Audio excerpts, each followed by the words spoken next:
Assalamualaikum warahmatullahi wabarakatuh. Waalaikumsalam warahmatullahi wabarakatuh. Alhamdulillahirabbil alamin. Wassalatu wassalamu ala asyrofil anbiya'i wal mursalin sayyidina wa maulana Muhammadin wa ala alihi wa sahbihi ajma'in. Rabbi shrah li sadri wa yassir li amri wahlul 'uqdatam min lisani yafqahu qawli. Amin.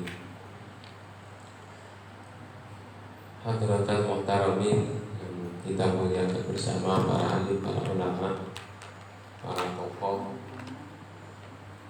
bapak-bapak, ibu-ibu, para calon jamaah haji yang tergabung dalam kelompok bimbingan KPIH, KPIHU Al-Huda Palembang yang kami muliakan, dan mudah-mudahan semua senantiasa dalam keadaan sehat walafiat lahir dan batin, dan semoga kita semua selalu mendapat limpahan rahmat Allah Subhanahu wa taala. Amin ya rabbal alamin.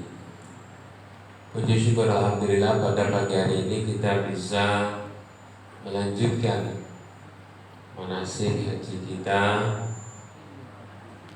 yang insya Allah pada kesempatan pagi hari ini akan diisi oleh beliau Bapak Dr. Haji Trisnawarna MKes. Beliau ini merupakan Sekretaris Dinas Kesehatan Provinsi Sumatera Selatan, kemudian Ketua AKHI yang bagian kesehatan haji, dan juga dalam IBHI itu sebagai Kepala Bidang Kesehatan. Alhamdulillah beliau juga dulu ketika tahun 2010 bersama kami membimbing jamaah yang tergabung dalam KPIH Al-Huda Palembang. Jadi beliau juga bagian dari jamaah atau keluarga dari KPIH Al-Huda Palembang. Mudah-mudahan beliau tidak lama lagi hadir karena tampaknya ini mungkin masih dalam perjalanan. Namun untuk mengisi waktu sebelum materi yang akan disampaikan oleh beliau, mari kita awali dengan membuka kegiatan kita dengan membaca surat Al-Fatihah, dan nanti kita akan bersama-sama membaca doa-doa haji, Pak. Nah, mungkin ada bukunya doa-doa haji, ya.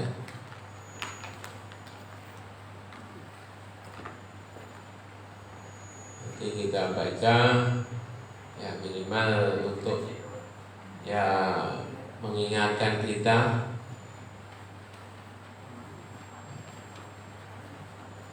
melancarkan untuk lisan kita di dalam membaca zikir-zikir dan doa-doa dalam perjalanan haji dan umrah.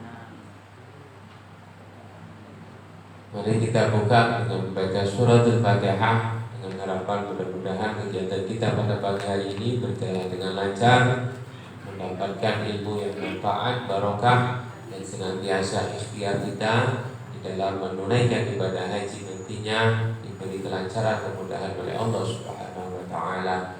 Ala hadhihi niyyah wa likulli niyyatin shalihah. Al-Fatihah. A'udzu billahi minasyaitonir rajim. Bismillahirrahmanirrahim. Alhamdulillahirabbil alamin. Arrahmanir rahim. Maliki yaumiddin. Iyyaka na'budu wa iyyaka nasta'in. Ihdinas siratal mustaqim. Shiratal ladzina an'amta 'alaihim ghairil maghdubi 'alaihim waladdallin. Amin.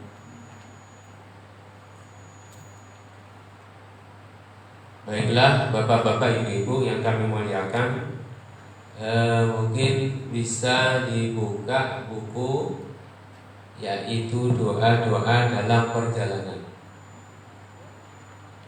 Nah, doa dalam perjalanan ini kita bawa atau kita pegang ketika mulai dari berangkat dari rumah, ya, atau mungkin berangkat dari KPIU ini, karena nanti prosesnya biasanya pelepasannya di sini, pemberangkatan itu. Jadi termasuk pisah dengan keluarga di sini. Jadi di asrama haji sudah tidak boleh lagi keluarga untuk bertemu. Ya, syukur-syukur mungkin sudah pamit-pamitan di rumah, jadi yang mengantar ke sini ke KPIU ini itu tidak terlalu banyak. Jadi nanti kita akan rombongan pakai bis besar untuk masuk ke asrama haji. Jadi kumpulnya di KPIH sini. Jadi perjalanan ini, doa perjalanan ini kita bawa terus mulai dari berangkat nanti di pesawat sampai nanti kita menjalankan umroh, ya, menjalankan umroh.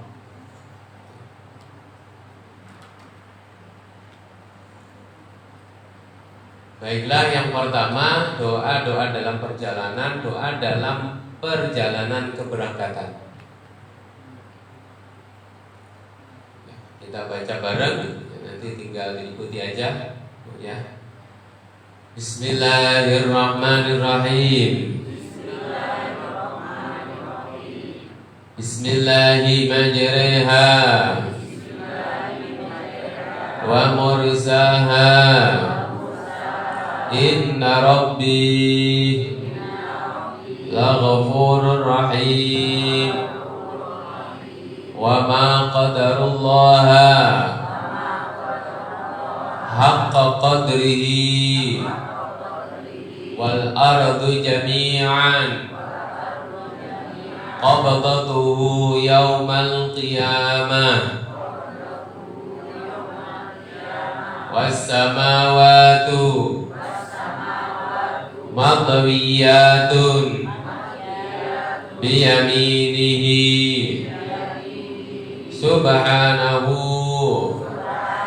wa ta'ala amma yusyrikun. Jadi doa ketika berangkat, ya, berangkat naik kendaraan, jadi berada di atas kendaraan. Kemudian setelah kendaraan mulai berjalan, bergerak, dilanjutkan membaca doa yang berikutnya. Bismillahirrahmanirrahim. Allahu Akbar. Allahu Akbar.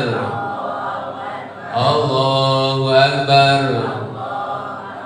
Subhanalladzi sakhkhara lana hadza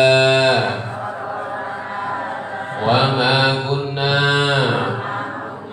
lahu muqrinin wa inna ila rabbina lamunqalibun. Allahumma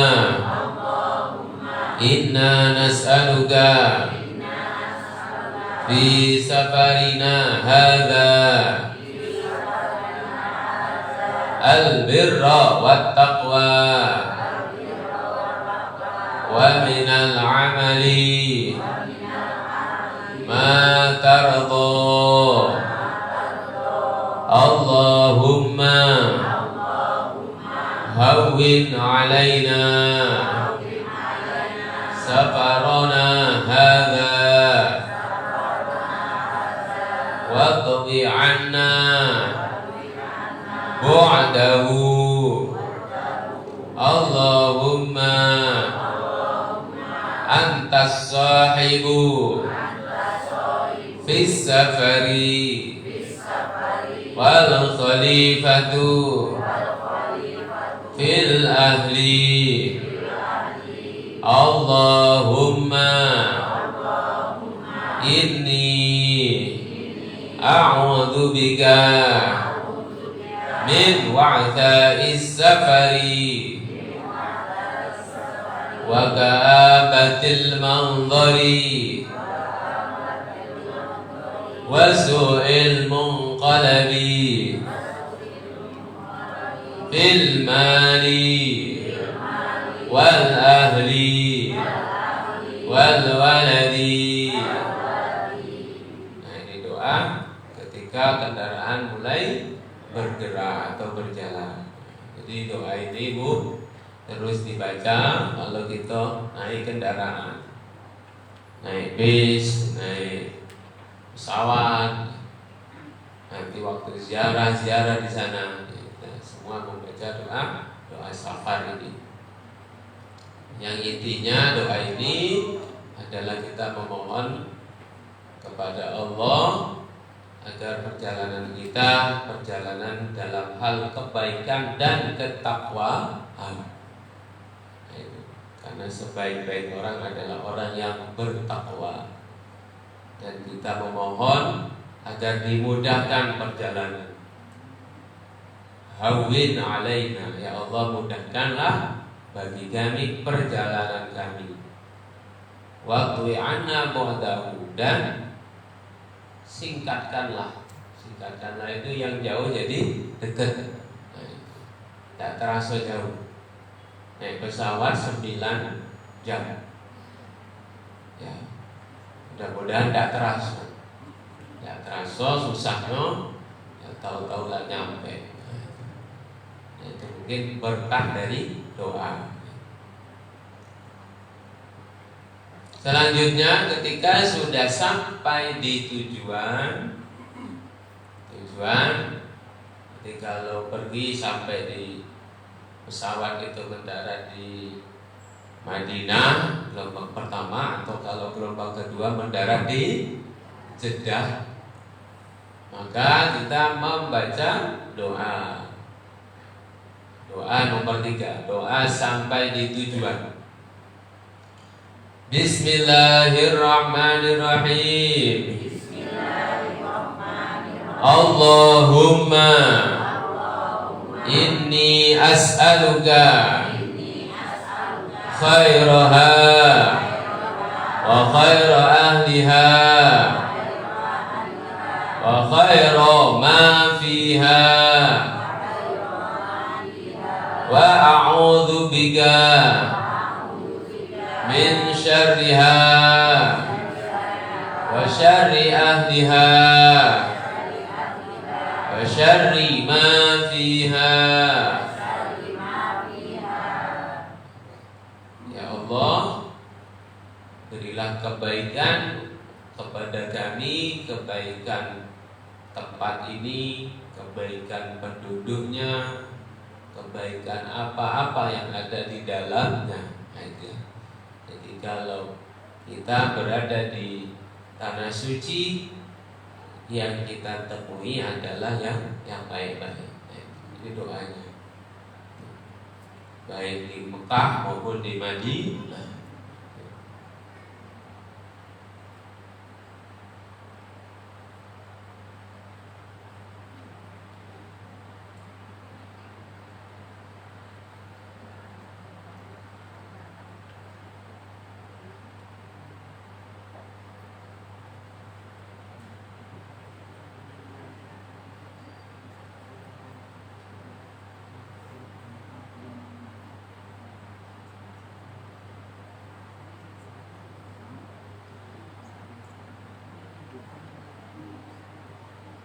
Selanjutnya, ketika dalam perjalanan, kalau kita dalam rangka umroh, maka ini dilanjutkan dengan doa umroh. Misalnya sampai di Jeddah, langsung umroh kan kita. Itu kalau berangkat nanti gelombang kedua, kita langsung dalam posisi umroh. Kalau di Madinah, kita mendarat di Madinah, kita umroh. Ya, nanti umrohnya ketika dari Madinah ke Makkah. Nah, itu.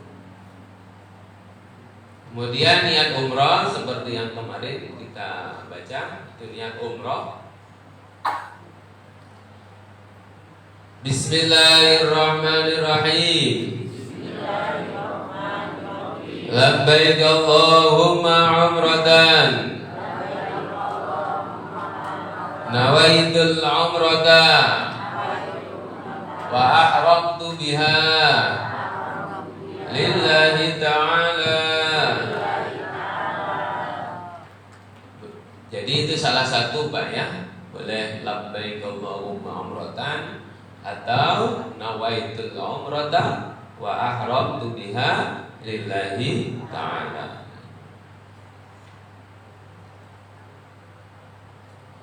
Kalau perjalanan kita dalam rangka haji itu niat haji. Berarti ini nanti ketika dari hotel menuju ke Arafah. Dari hotel tanggal 8 Dzulhijjah, dari hotel menuju ke Arafah. Itu niat haji. Labbaik Allahumma hajjan nawaitul hajja wa ahramtu bihi lillahi ta'ala. Selanjutnya ketika sudah niat maka dilanjutkan membaca talbiyah. Labbaik Allahumma labbaik labbaik la syarika laka labbaik innal hamda wan ni'mata laka wal mulk la syarika lak. Labbaik Allahumma labbaik labbaik la syarika laka labbaik innal hamda wan ni'mata laka wal mulk la syarika lak. Labbaik Allahumma labbaik labbaik la syarika laka labbaik innal hamda wan ni'mata laka wal mulk la syarika lak. Allahumma salli ala Sayyidina Muhammad wa ala ali Sayyidina Muhammad kama sallaita ala Sayyidina Ibrahim.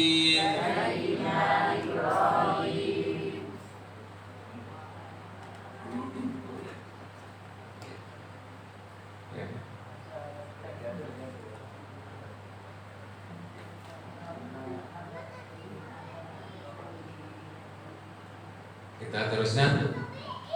Kama sallaita ala Sayyidina Ibrahim wa ala ali Sayyidina Ibrahim wa barik ala Sayyidina Muhammad wa ala ali Sayyidina Muhammad kama barakta ala Sayyidina Ibrahim wa ala ali Sayyidina Ibrahim fil alamin innaka Hamidum Majid. Baca sholawat. Silakan Pak Dokter Yaturi Alhamdulillah beliau sudah hadir.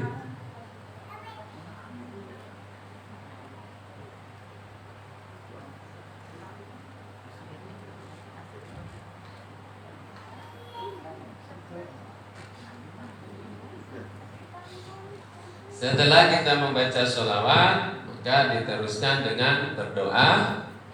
Doa yang sering kita baca, Allahumma inna nas'aluka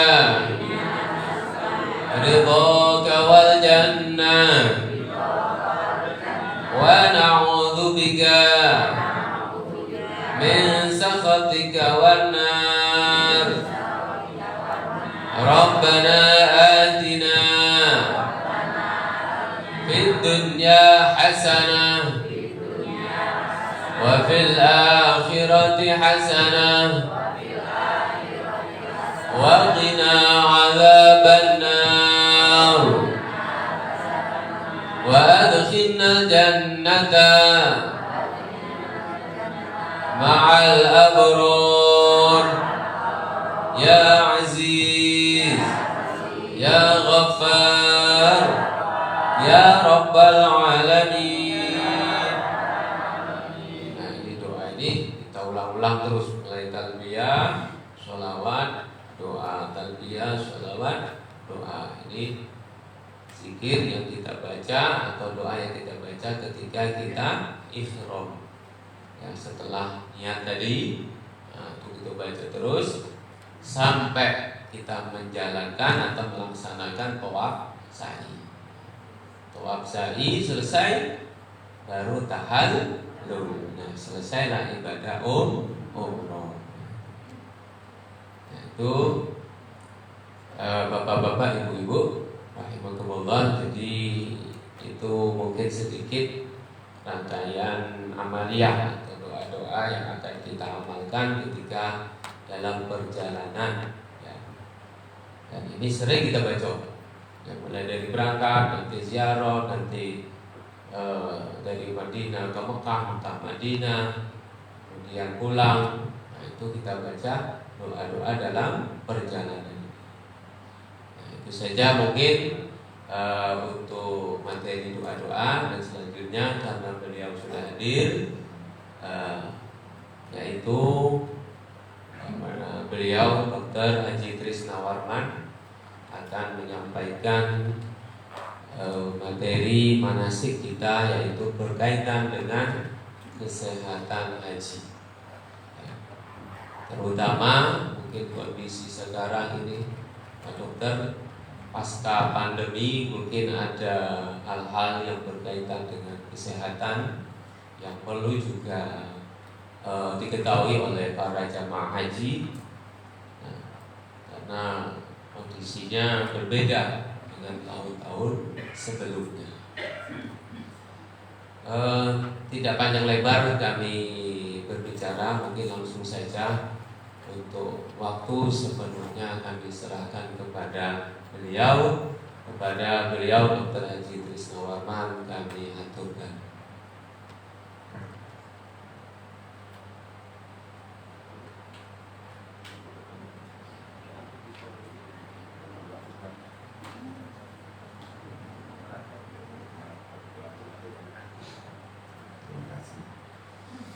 Bismillahirrahmanirrahim. Assalamualaikum warahmatullahi wabarakatuh. Waalaikumsalam warahmatullahi wabarakatuh.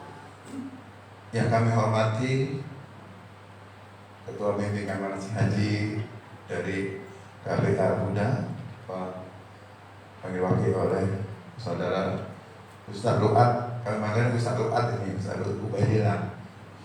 Bapak Ibu sekalian, para calon jemaah haji di tahun 2002 ini, yang mana setelah masa pandemi ini, alhamdulillah syukur bahkan Allah Maha Kuasa, pada pagi hari ini kita dapat bertemu dalam rangka manasik kesehatan haji bagi para bapak ibu sekalian. Tak lupa salawat dan salam kita aturkan ke junjungan kita lebih besar Muhammad Sallallahu Alaihi Wasallam, pada sanak keluarga, sahabat beliau sampai zaman. Allahumma sholli wa sallim wa barik alaihi. Bapak Ibu sekalian yang kami banggakan, kami hormati, kami sayangi, Bapak Ibu sekalian.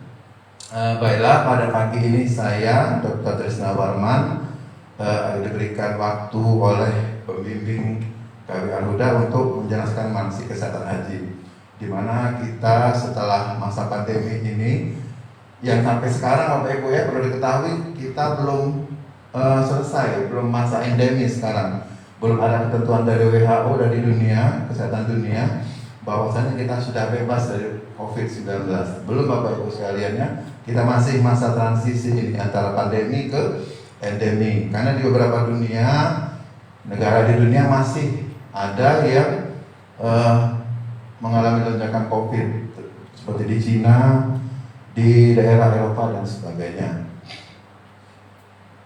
Perkenalkan diri Bapak Ibu sekalian. Saya sehari-hari bertugas di Dinas Kesehatan Provinsi selaku Sekretaris Dinas. Kemudian saya juga Ketua AKHI, Asosiasi Kesehatan Haji Indonesia Sumatera Selatan. Dan saya juga Ketua Bidang Kesehatan di IPHI, Ikatan Persaudaraan Haji Indonesia Cabang Sumatera Selatan. Saya juga masih praktek Bapak Ibu sekalian. Mungkin Bapak Ibu ada yang masih kenal. Saya praktek di klinik Opina di daerah Tanah Buntung. Udah sejak tahun 2000-an Bapak saya praktek di sana.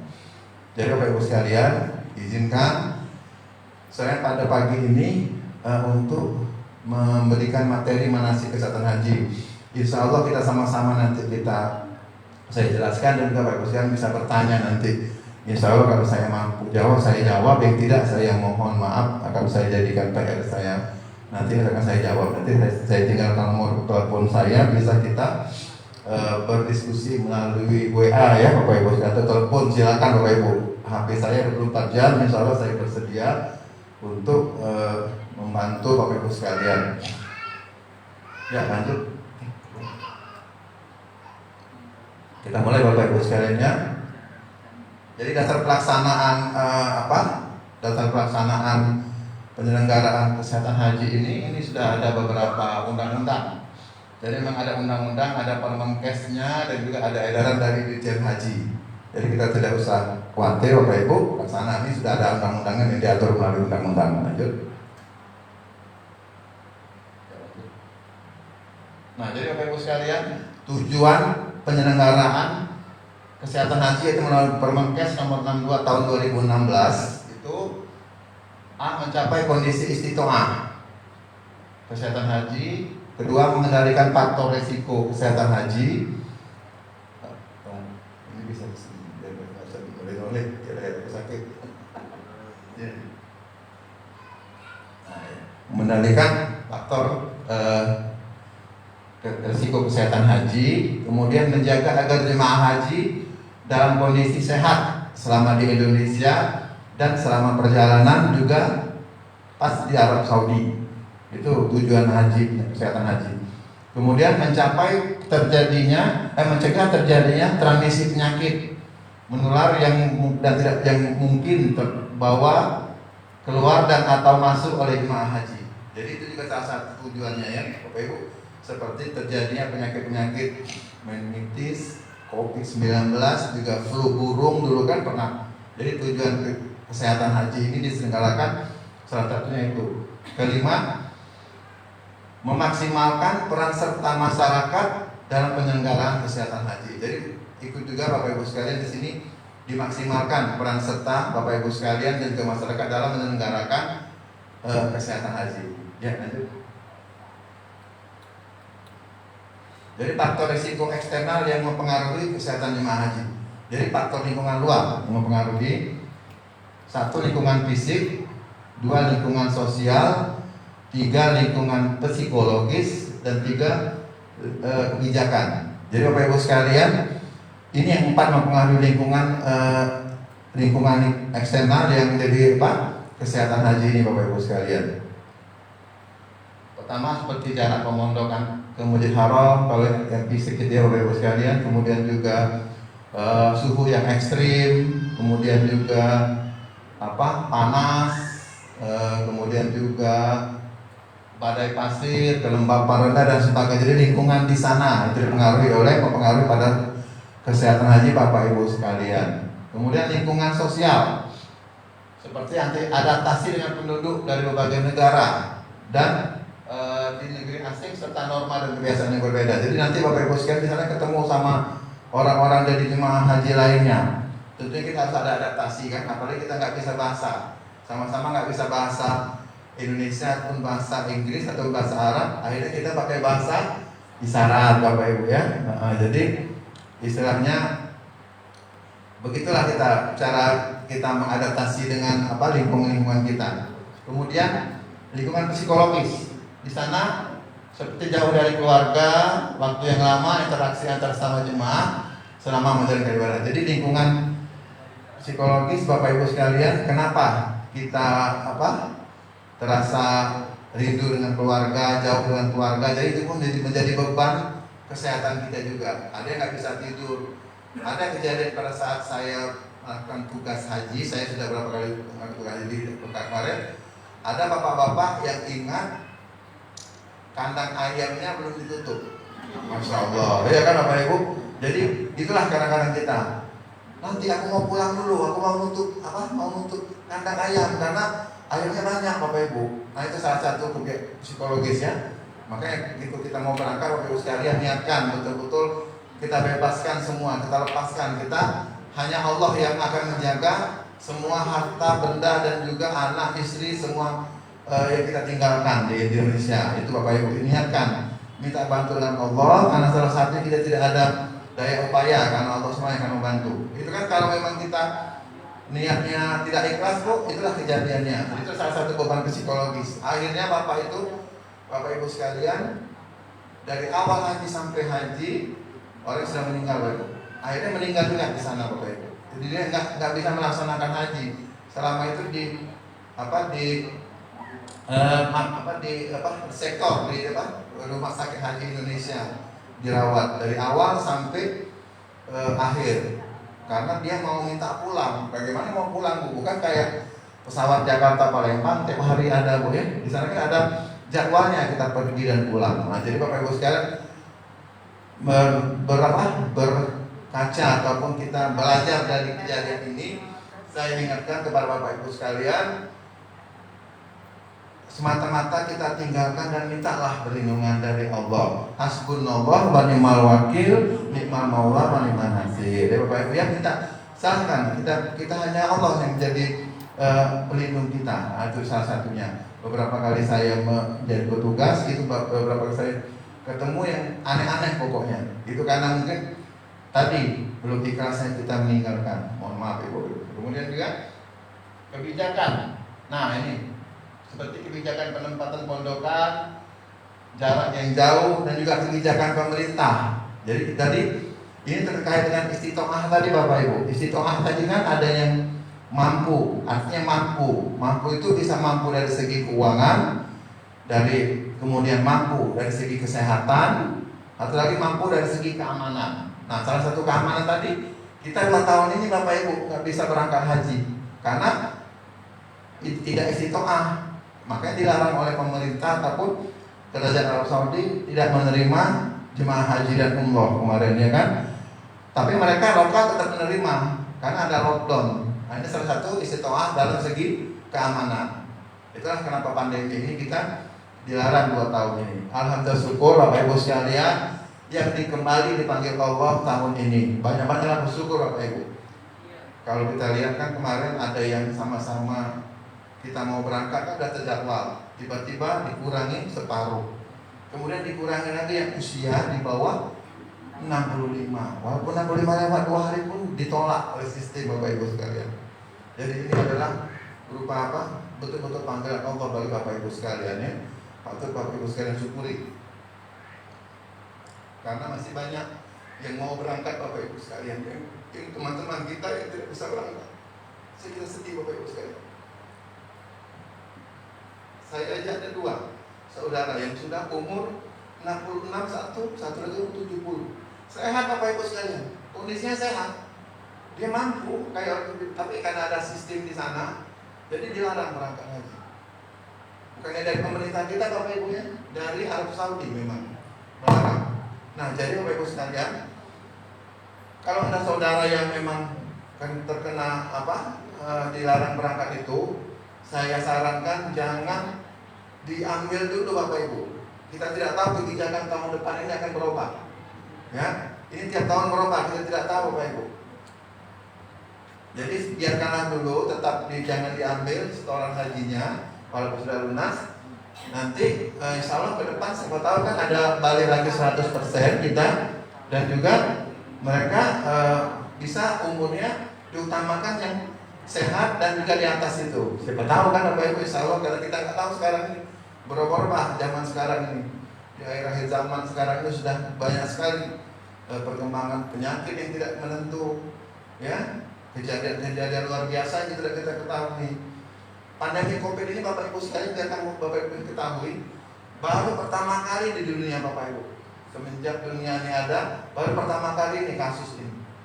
Kami dari kesehatan keteteran Bapak Ibu, keteteran betul kami untuk mengurusin masalah ini. Saya juga selaku ketua Satgas COVID untuk bagian karantina di Wisma Atlet,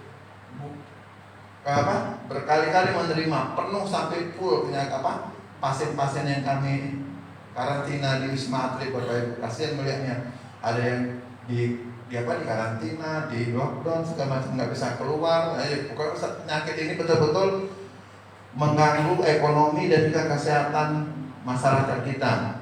Berapa banyak uang keluar, triliunan untuk masalah COVID ini Bapak Ibu. Baru sedikit musuh kita kan, dikasih Allah cobaan, dikasih makhluk yang besarnya sekian nanometer yang tidak bisa kita lihat kasat mata hanya dengan mikroskop, tapi dia menggoncangkan dunia ini. Itulah, kita kembali lagi Bapak Ibu sekalian, intinya kita harus bersyukur dan juga kita harus qanaah dan juga harus menyerahkan semua. Kita tidak ada artinya di dunia ini kecuali Allah Subhanahu wa taala. Dia yang Maha Besar, dia membuktikan, dia yang segala-galanya. Ya, jadi intinya Bapak Ibu sekalian, mulai saat ini kita berserah diri kepada Allah. Semua kita ingat kepada Allah, semua kita serahkan apapun kejadian kepada Allah untuk saya, kita semua ke depannya. Amin ya rabbal alamin. Ini Bapak Ibu saya terjemahkan, kenapa harus tentang kesehatan? Karena ibadah haji dan umroh merupakan ibadah dengan aktivitas fisik yang tinggi, yaitu tawaf, sa'i, wukuf dan sebagainya.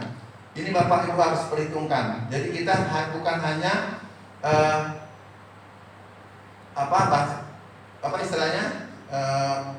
ibadah dan sebagainya, berzikir dan sebagainya, tapi harus ingat itu Bapak Ibu sekalian, kesehatan fisik kita, ya. Di antaranya ada yang tahu pada saat tawaf, sa'i dan wukuf. Kami pada saat sama Ustaz Ru'at tahun 2010 sama-sama haji, bukan main kita ya.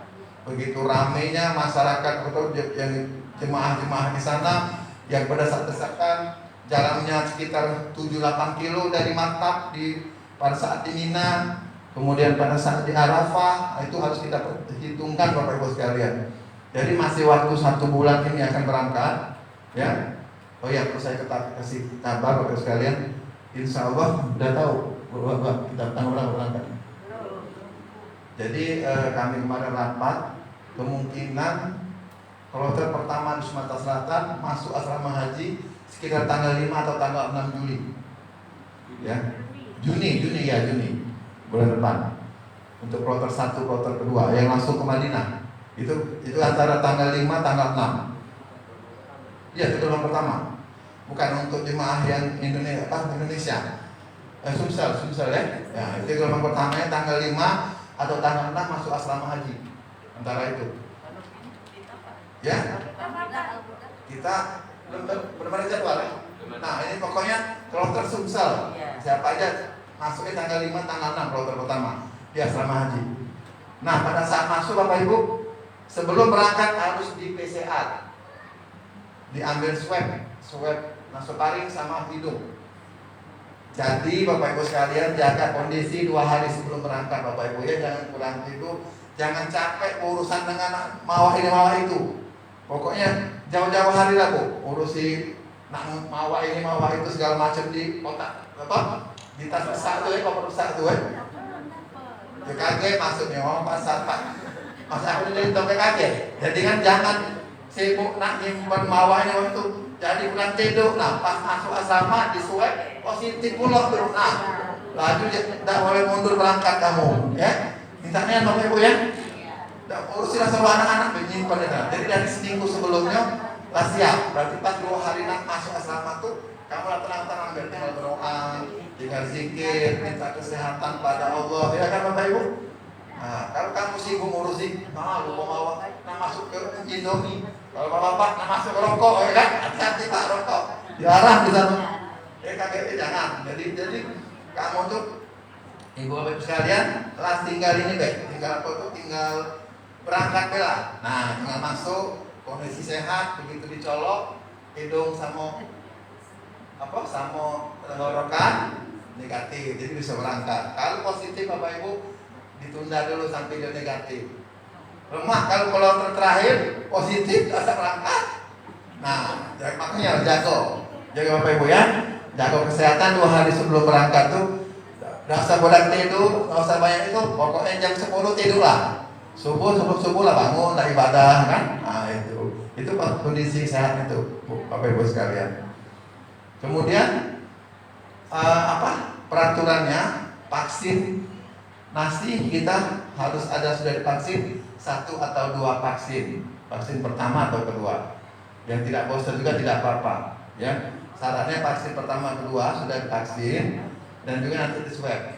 Kalau negatif berangkat aman Bapak Ibu sekalian. Boleh di sana juga tidak dikarantina lagi Bapak Ibu sekalian. Langsung bisa aktivitas seperti biasa.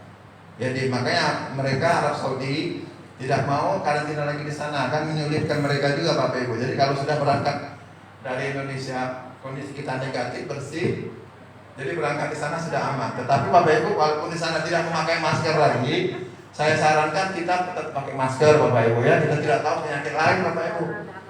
Siapa tahu ada penyakit TBC, kawan sebelah kita sholat kan. Nah jadi tetap masker, jangan lupa Bapak Ibu ya, masker ya. Masker tetap karena juga di sana debu Pak. Banyak debu dan sebagainya Bapak Ibu sekalian.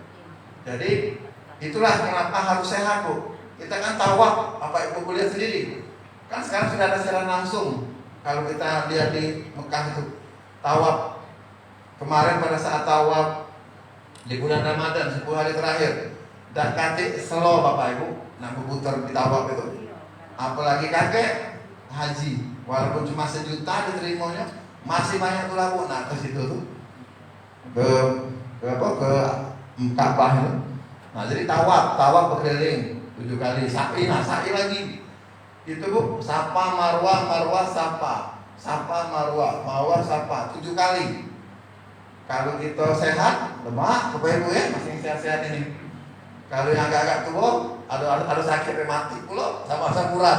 Sudah rengko Bu, capek. Nah makanya dijaga kesehatan Bapak Ibu ya. Di sini juga dilatih. Kalau ada alergi ataupun nggak bisa makan kacang-kacangan oleh karena asam urat, rematik, jangan dimakan Bapak Ibu ya. Makan yang biasa deh, yang aman, yang tidak mengganggu. Jadi selama ibadah itu 42 hari itu Bapak Ibu sekalian insya Allah sehat ya Bapak Ibu ya.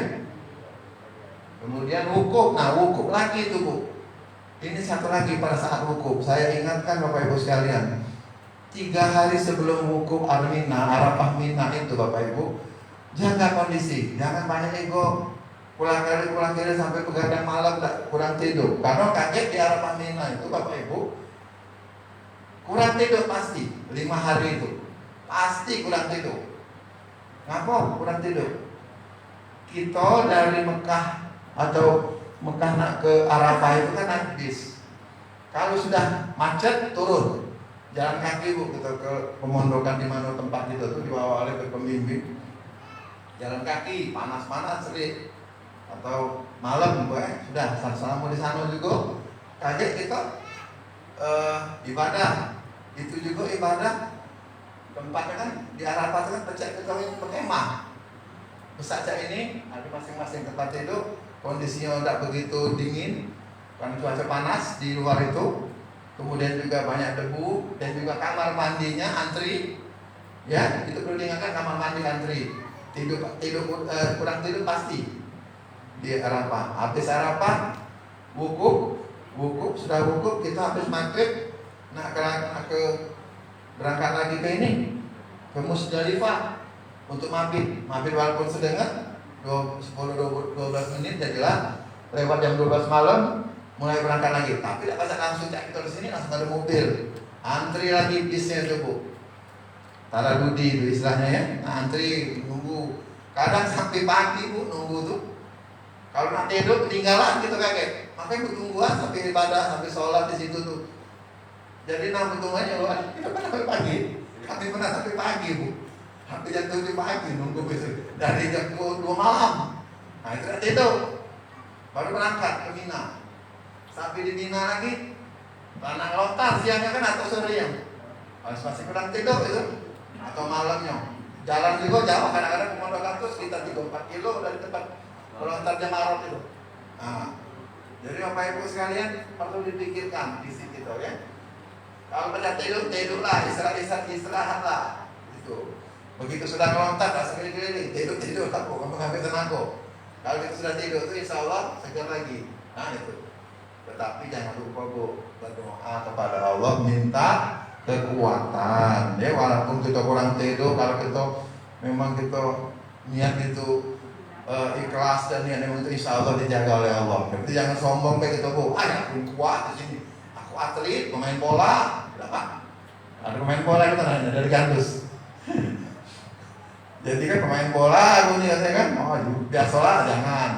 Kita tidak boleh sombong Bapak Ibu sekalian. Saya pernah bertugas beginilah pada saat acara ini saya memberikan materi, dia di KBIH lain, dia ngomong sama temannya, teman ini nih agak lemah capek, kau nih dibilang jangan kalau mas jangan cak tahu ke susahnya, dia aku sehat kapok jalan di kata yang itu. Nah udah jari Bu begitu sampai di Mekah, dia Bu yang sakit yang ngantoli sampai ke Tanazul dibalik ke Bu. Sesak napas itu penyebabnya. Saya yang bawanya Bu keliling-keliling ke rumah sakit itu. Rumah sakit ini ke sana betul saya bertugas waktu itu. Masya Allah Pak, itulah Pak, bertobat Pak, saya bilang kita bertobat. Sudah bertobat, tidak tobat itu gak lama dia akhirnya gak tahan lagi pulang duluan. Tapi ya sudah habis haji dulu, sudah Arab Aminah. Di Arab Aminah itu dia pakai oksigen Bu. Padahal atau penyakitnya. Nah itu. Sampai di Palembang baru agak mendingan dia sudah pulang. Tetapi terakhir meninggal juga karena sesak napas juga akhirnya. Jadi kita jadi Bu ya sombong itu bukannya pakaian kita Bapak Ibu sekalian ya. Pakaian Allah ya. Jadi kita nggak ada apa-apanya Bapak Ibu. Harta, kekayaan, jabatan juga, kemudian juga semualah tidak ada apa-apanya kecuali Allah. Selain itu jemaah haji dan umroh Indonesia yang mendapat tantangan lain seperti perjalanan jauh dan lama dari tanah air ke Arab Saudi. Kalau kita ini sekitar 9 jam Bu ya. Kalau langsung ke Madinah, ke Madinah kamu langsung Bu kita yang kali kloter pertama. Kalau gelombang pertama, kalau gelombang kedua ke Mekah. Ya, langsung Madinah. Di Madinah tuh masih santai Bapak Ibu ya, masih bisa arba'in, masih pakai baju biasa, berbaju umroh. Di sana tuh kakek yang pakai baju umroh itu kalau kesini ada apa-apa lanang, hati-hati lanang, pakai baju ihram ya, cuma kan berapa hari di Arafah Mina itu sekitar 3 hari loh pakai baju itu, bisanya 3 hari, nah, iya 8, 9, 10 setelah baru tanah sudah selesai baru bisa pakai baju biasa sama lontar itu kan. 3 hari itu pakai baju ihram, kalau betina ada apa-apa betul kalau lanang nih jadi kita buka kena dam gawe. Pada saat itu juga tidak boleh gunting rambut, tidak boleh tercopot rambut, tidak boleh bunuh binatang kecil pun tidak boleh dibunuh selama Arafah Mina itu kena dam Pak. Makanya damnya berupa kambing atau unta, paling mahal ya. Jadi Bapak Ibu sekalian perhatikan betul-betul syarat dan rukunnya haji, mana yang kena dam, mana yang denda itu harus betul-betul diperhatikan. Kemudian perbedaan cuaca, kan jelas kalau di kita ini suhu sekitar 31 30 sampai 35. Di sana Bapak Ibu sekalian di atas 40 rata-rata. Apalagi bulan ini bulan Juli. Bulan Juli nanti atau Agustus itu puncaknya panas, paling tinggi. Jadi saya ingatkan heart stroke, hati-hati. Stroke karena panas. Jadi Bapak Ibu sekalian kalau keluar itu melalui matahari langsung pakailah payung. Ya Bapak Ibu, ataupun jangan lama-lama. Bawa pakai semprot itu Bu. Semprot air, minum air ya setiap minumlah segelas 300 cc itu setiap 1-2 jam minum. 1-2 jam minum, jangan terjadi dehidrasi. Tapi kalau di dalam masjid insya Allah nggak apa-apa ya. Penting Ibu minumlah, sorry. Zam-zam ya Bu, minum zam-zam ya di sana, nggak usah minum yang lain. Kalau ada zam-zam itu lah, banyak zam-zam itu Bu. Nggak habis-habis, itu rahmat Allah tadi ya. Kita kami cuma di sana sekitar 1.000 jutaan loh. Kalau zaman sebelum pandemi ini pacak 5 jutaan masyarakat yang haji. Sekarang cuma 1 jutaan seluruh dunia. Jadi kan tidak ada ligo biasanya. Kalau cuma 1 jutaan, jadi masih banyak, lebih banyak zam-zam tuh. Cuma ada banyak dibawa balik. Cuma 5 liter. Zaman itu masih bisa bawa kantong dan tak bisa lagi Bu. Jangan coba-coba bawa lebih-lebih. Cukup dari 5 liter sudah. Maka di sana pos-pos lah Bu minum. Makan apa tuh? Bila perlu mandi ke di rumah bawa mandi. Kalau sebab ke Indonesia ditolak Bu, karena sistem sekarang Bu lebih yang ada coba-coba bawa botol-botol lebih itu Bu ketahuan dibalik ke Bu. Ya jangan coba-coba lagi. Kemarin di Maha Umroh mau coba-coba ketahuan langsung dikembalikan.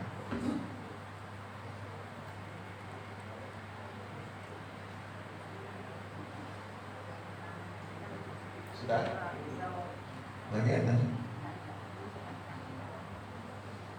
Nah ini bertemu dengan orang banyak ya tersahabat. Jadi ini tahapan manasik ya, mungkin Bapak Ibu kan sudah ketahui manasik ini mulai dari pendaftaran pada saat masa tunggu, pembinaan kesehatan, pemeriksaan pada Ibu. Bapak Ibu sudah semua divaksin meningitis. Ya meningitis itu wajib Bapak Ibu, jangan lewat. Kalau tidak kena meningitis begitu nak berangkat di hasil itu belum divaksinasi meningitis, bukannya COVID ya. Langsung langsung dilarang berangkat, harus divaksin meningitis dulu. Ada kejadian kemarin satu di Maha dari OI, dia lupa mau divaksin, padahal sudah divaksin di buku tuh. Pas berangkat KKP dari kesehatan pelabuhan, nah belum divaksin, sudah langsung mundur dia yang lain berangkat. Jadi dia di kloter selanjutnya. Makanya mau lihat ya nih, langsung ada yang divaksin gue di puskesmas apa rumah sakit ya, puskesmas ya. Nah itu ya Bapak Ibu sekalian. Kemudian pemeriksaan kesehatan Bu, ada masa keberangkatan pada saat kita sudah berangkat. Nah sekarang nanti di embarkasi Bu, diperiksa lagi kesehatan di asrama haji, termasuk yang swab tadi Bu, swab tadi ya, swab. Kemudian juga yang jemaah perempuan yang masih usia subur dites kehamilan. Ya, kalau positif, maaf kelar Bapak Ibu, tidak bisa berangkat, bahaya, takut perdarahan di pesawat, ya, mengancam jiwa itu, Bapak. Memang dilarang, ya. Makanya Bapak Ibu sekalian, kalau yang mau berangkat, ya caranya sama lah, ya, jangan hamil dulu. Nah, banyak cara nih sekarang, silakan. Kemudian masa pelaksanaan haji dan masa debarkasi pada saat kepulangan. Lanjut.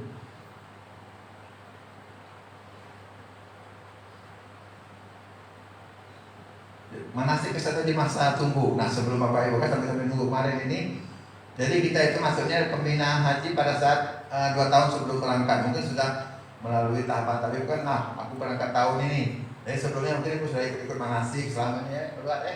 Cuma kita setahun ya sebelumnya biasanya ya. Ya mulai setahun sudah kita ada manasik ini, pembelajaran dari ibadah, kesehatan dan sebagainya ya. Lanjut. Tujuannya untuk mengurangi risiko tadi Bapak Ibu, risiko kesehatan. Misalnya Bapak Ibu sudah siap begitu berangkat nanti tentang kesehatannya. Kemudian juga Bapak Ibu memahami risiko penyakit dan cara mengendalikan faktor risiko kesehatan secara mandiri. Saya bilang tadi Bu ya, Bapak Ibu bisa dengan belajar 1 tahun sebelumnya, oh saya ini sakit DM atau hipertensi, paling tidak harus bawa obat-obat DMN, hipertensi dan sebagainya yang ibu derita, kemudian juga menjaga kesehatan, jaga kebugaran, olahraga, makan makanan yang bergizi. Pokoknya selama 1-2 tahun menunggu itu dijaga, itu betul aktivitas fisik dan juga kesehatannya untuk di bidang kesehatan. Di samping ilmu tentang agama, ya Bapak Ibu sekalian. Lanjut. Sasarannya seluruh jemaah haji yang wajib mengikuti pembinaan kesehatan yang dilakukan oleh Dinas Kesehatan Kabupaten Kota. Kan ada Bapak Ibu sekalian di Bina Dinkes Kabupaten Kota ya. Kita Kota Palembang ya, mungkin ada manasik-manasik itu ya. Kegiatannya mungkin konseling kesehatan, kemudian peningkatan kebugaran jasmani, pemanfaatan upaya kesehatan berbasis masyarakat, dan juga kunjungan rumah. Jadi Bapak Ibu sekalian bisa didapatkan pembinaan masa tunggu haji, kesehatan haji itu konseling kesehatan. Ibu bertanya tentang masalah kesehatan ibu, apa dan bagaimana harus dilaksanakan. Kemudian juga ibu menjaga kebugaran, mungkin tiap hari olahraga, boleh jalan tidak 30 sampai 1 jam, 30 menit sampai 1 jam untuk keliling jalan. Cukup jalan Bu kalau sudah usia di atas 50 tuh cukup jalan aja. Gak usah jogging cara budak-budak muda lain di bawah 40 baca-baca lari masih. Kemudian juga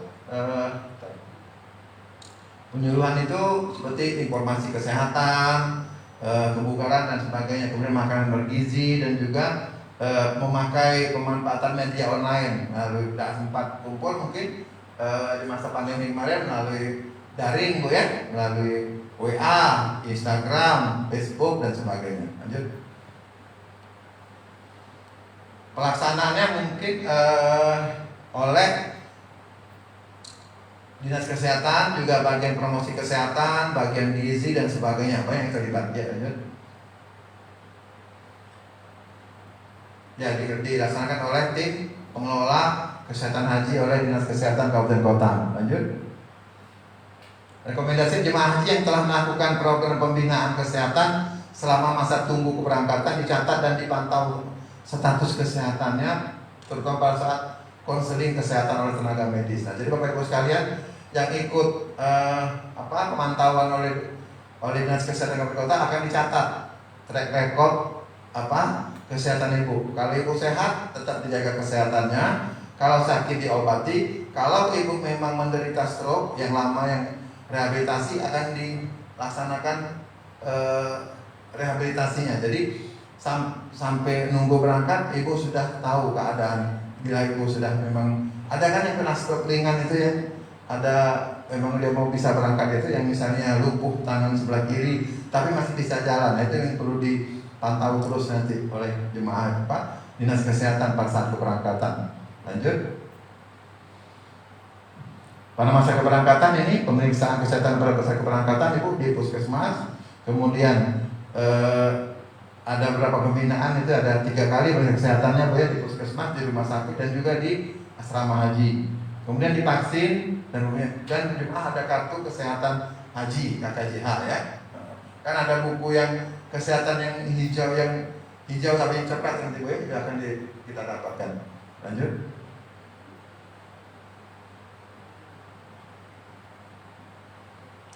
Ini beserta semua pemeriksaan ini dilaksanakan sebelum keberangkatan, di bawah setahun sebelum keberangkatan ya. Lanjut. Pembinaan kesehatan masa tunggu dilakukan untuk mengintegrasi status yang tadi saya bilang. Sakit apa Bapak Ibu sekalian? Misalnya sakit hipertensi, tentunya harus dijaga kesehatan ibu dengan makan obat teratur, hindari makan yang asin, lemak, santan dan sebagainya. Kalau DM, hindari yang manis-manis, hindari kalori yang tinggi, olahraga teratur, dan juga dijaga kesehatannya. Seluruh jemaah haji yang telah ditetapkan dalam daftar jemaah berhak melunasi biaya perjalanan haji. Bu Ibu sudah lunas kalau Bapak Ibu ya? Ya udah berangkat. Lanjut. Jadi pemeriksaan kesehatan masa keberangkatan itu ada anamnese, ada pemeriksaan fisik, pemeriksaan jiwa, pemeriksaan penunjang, lab dan sebagainya. Diagnosa, kemudian penetapan istitoah, mampu nggak Bapak Ibu sekalian ditetapkan untuk istitoah ini bisa berangkat atau tidak, kemudian rekomendasi kita untuk berangkat atau tidak dari tim kesehatan. Lanjut. Nah, ini Permenkes nomor 15 tentang istitoah ya Bapak Ibu sekalian. perlu kita ketahui, ada yang dikatakan istiqomahnya itu yang dia tanpa bantuan obat, alat dan orang lain bisa berangkat haji. Yang Bapak Ibu saya yang sehat gitu ya, itu saya tanpa bantuan obat, tanpa bantuan alat-alat apa, dia bisa berangkat haji. Itu dikatakan sehat ya Bapak Ibu ya. Kemudian ada yang dikatakan risiko tinggi, itu usia 60 tahun ke atas atau lebih, menderita penyakit tertentu yang tidak masuk dalam kriteria untuk sementara atau tidak mengisar istiqomah. Misalnya ibu, pada Bapak Ibu sekalian, ada tidak sakit tapi usia risiko tinggi, itu 60. Kemudian juga Bapak Ibu ada penyakit tapi bisa diobati dalam rangka pengobatan, seperti penyakit TBC. Penyakit TBC itu Bapak Ibu, kalau kita menderita TBC setelah diobati selama 2 bulan, silahkan berangkat, tidak akan menularkan lagi. Itu salah satunya istiqomah yang dengan pendampingan, ya namanya itu. Kemudian istiqomah untuk sementara, nah, misalnya tidak memiliki ICP yang sah, nah itu tidak ada disuntik vaksin tadi. Ya kan tidak istiqomah kalau tidak disuntik vaksin meningitis. Namanya itu untuk sementara, tidak mampu sehat untuk sementara. Jadi begitu disuntik dia bisa berangkat, itu salah satunya. Kemudian menderita penyakit tertentu yang berpeluang sembuh seperti tadi TB, MDR, DM, AIDS dan sebagainya. Dia dikontrol, diobati, berpeluang sembuh. Nah, itu bisa berangkat. Kemudian juga suspek dan atau konfirmasi penyakit menular yang berpotensi wabah seperti COVID-19. Terdeteksi dia positif, dia harus karantina dulu, disembuhkan. Sudah sembuh, boleh berangkat. Itu namanya istiqomah sementara, tidak mampu ya. Kemudian psikosis akut, ngamuk-ngamuk dah bu, ngamuk-ngamuk sebenarnya. Jadi apa istilahnya, kayak orang kelainan jiwa, tapi begitu diobati sembuh. Nah itu bisa. Yang akut bukan kronis, yang kronis itu psikopat dia kan, kemana-mana dia mengganggu. Kemudian patah tulang, nah begitu diobati dia sembuh, bisa berangkat. Nah, salah satu sementara ya. Kemudian juga usia kehamilan, nah ini positif tadi, pada saat keberangkatan kurang dari 14 minggu atau lebih 26 minggu, nah itu nggak boleh. Jadi yang boleh berangkat hamil itu usia 14 minggu sampai 26 minggu, nah itu boleh berangkat. Kalau baru positif tidak boleh, kan di bawah 14 minggu. Begitu ibu udah tahu, aku udah hamil, begitu sampai ibu di asrama haji mau berangkat, dicek oleh KKP positif. Nah maaf kalau belum panggilan aku itu harus tidak boleh berangkat. Jadi kalau hamilnya positif kira-kira itu berangkat bulan Juni ya. Nah jadi kalau 14 minggu itu berapa itu 3 bulan ya. Nah positif lah di bulan 1 bulan 2. Nah itu ya. Gak apa-apa hamil. Jadi dia kan sampai 26 minggu, sampai usia hamil 6 bulan 7 bulan. Jadi antara 3 bulan, 7 bulan, nggak boleh berangkat. Kalau di bawah 3 bulan, di 7 bulan dilarang berangkat, gitu bu. Ya jadi. Tapi tak kata yang hamil gue, ibu-ibu yang muda-muda, kata ya, alhamdulillah. Nah ini kemudian kondisi klinis yang dapat mengancam jiwa, itu tidak bisa berangkat ini bapak ibu ya, seperti penyakit paru menahun, kemudian gagal jantung stadium 4, itu. Gagal jantung stadium 4 itu saya pernah ada tahun 2005 pada saat saya bertugas haji, itu diloloskan oleh tim KKP yang stadium 4 ini, gagal jantung. Jalan lagi tidak baca pak, pakai kursi roda, diloloskan. Nah kata bu balak ini aku, jadi kita jadi petugas mau urus sedia lah tapi kan kak kata aku sama dokter, nah lolos saya. Ini sudahlah kami meninggal, kami minta izin dengan haji pusat, jadi disuruh berangkat, tolong diawasi. Kakek kalau dia meninggal juga kata pak anaknya, lillahi ta'ala dok, ya masya Allah saya bilang. Baik betul pak, ayah meninggal juga pak ibu di Mekah. Mengapa dia meninggal bu? Armina luar kurang tidur bu. Uang jantung ini sesak, jalan lagi, duduk lagi sesak, apalagi nak jalan, pakai kursi roda di itu. Ya kan kurang tidur, capek, pak sampai setelah Arafah mina wukuf, anfal jantungnya sudah meninggal. Nah itu makanya tidak boleh gagal jantung stadium 4 ini. Kemudian cuci darah. Kalau dulu masih bisa Bu 2005 sampai 2000 berapa 14 selama saya bertugas itu berapa kali nganteri jemaah yang cuci darah ini ke rumah sakit. Dulu boleh karena masih sehat dong ya kan. Sekarang tidak boleh lagi. Kalau ada yang cuci darah langsung dibatalkan, dilarang berangkat. Kemudian juga AIDS, penyakit AIDS ya. Kemudian juga penyakit infeksi jamur yang luas ya di paru-parunya. Kemudian gangguan jiwa berat, skizofrenia berat, segala umum dicurigainya. Nak dibunuh, nak diapain, nah itu. Tidak usah berangkat Bapak Ibu ya. Nengok dikit, nengok dikit, Joni, saya itu nengok bini aku boleh, nah itu bahaya, nah itu salah satu. Curiga, bukan skizofrenia Bu, orang curiga, mudah curiga. Dia sedikit dikapak dari belakang itu Bu. Iya itu ketahuan, makanya bahayanya ini kan, maka dilarang. Stroke, perdarahan, yang tidak sadar itu, boleh berangkat Bapak Ibu ya kalau stroke perdarahan. Nah kemudian juga jemaah dengan penyakit yang sulit diharapkan kesembuhannya yang lain-lain itu tidak bisa berangkat Bapak Ibu sekalian. Ya aja. Nah jadi yang perlunya pendampingan Bapak Ibu sekalian, ini pendampingan biar misalnya ada orang tua atau saudara kita yang perlu pendampingan.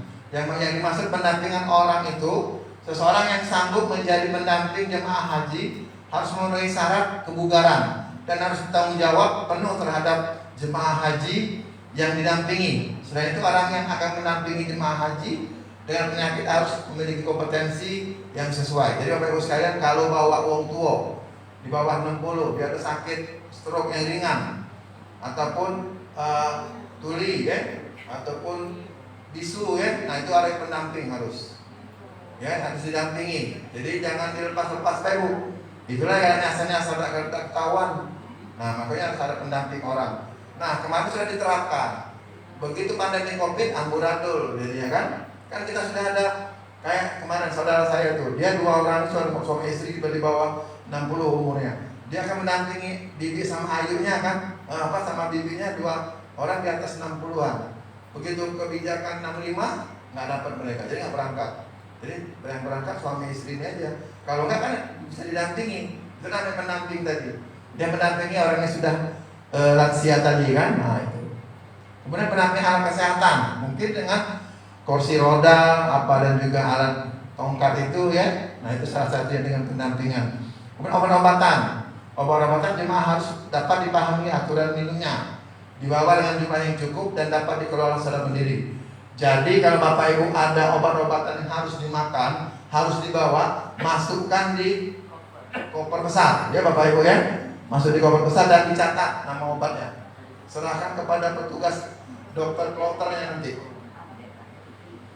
Tahun ini Bapak Ibu dokternya enggak seperti sebelumnya, 1 dokter 2 perawat. Ini balik lagi seperti tahun kami 2005 dulu, 1 dokter 1 perawat.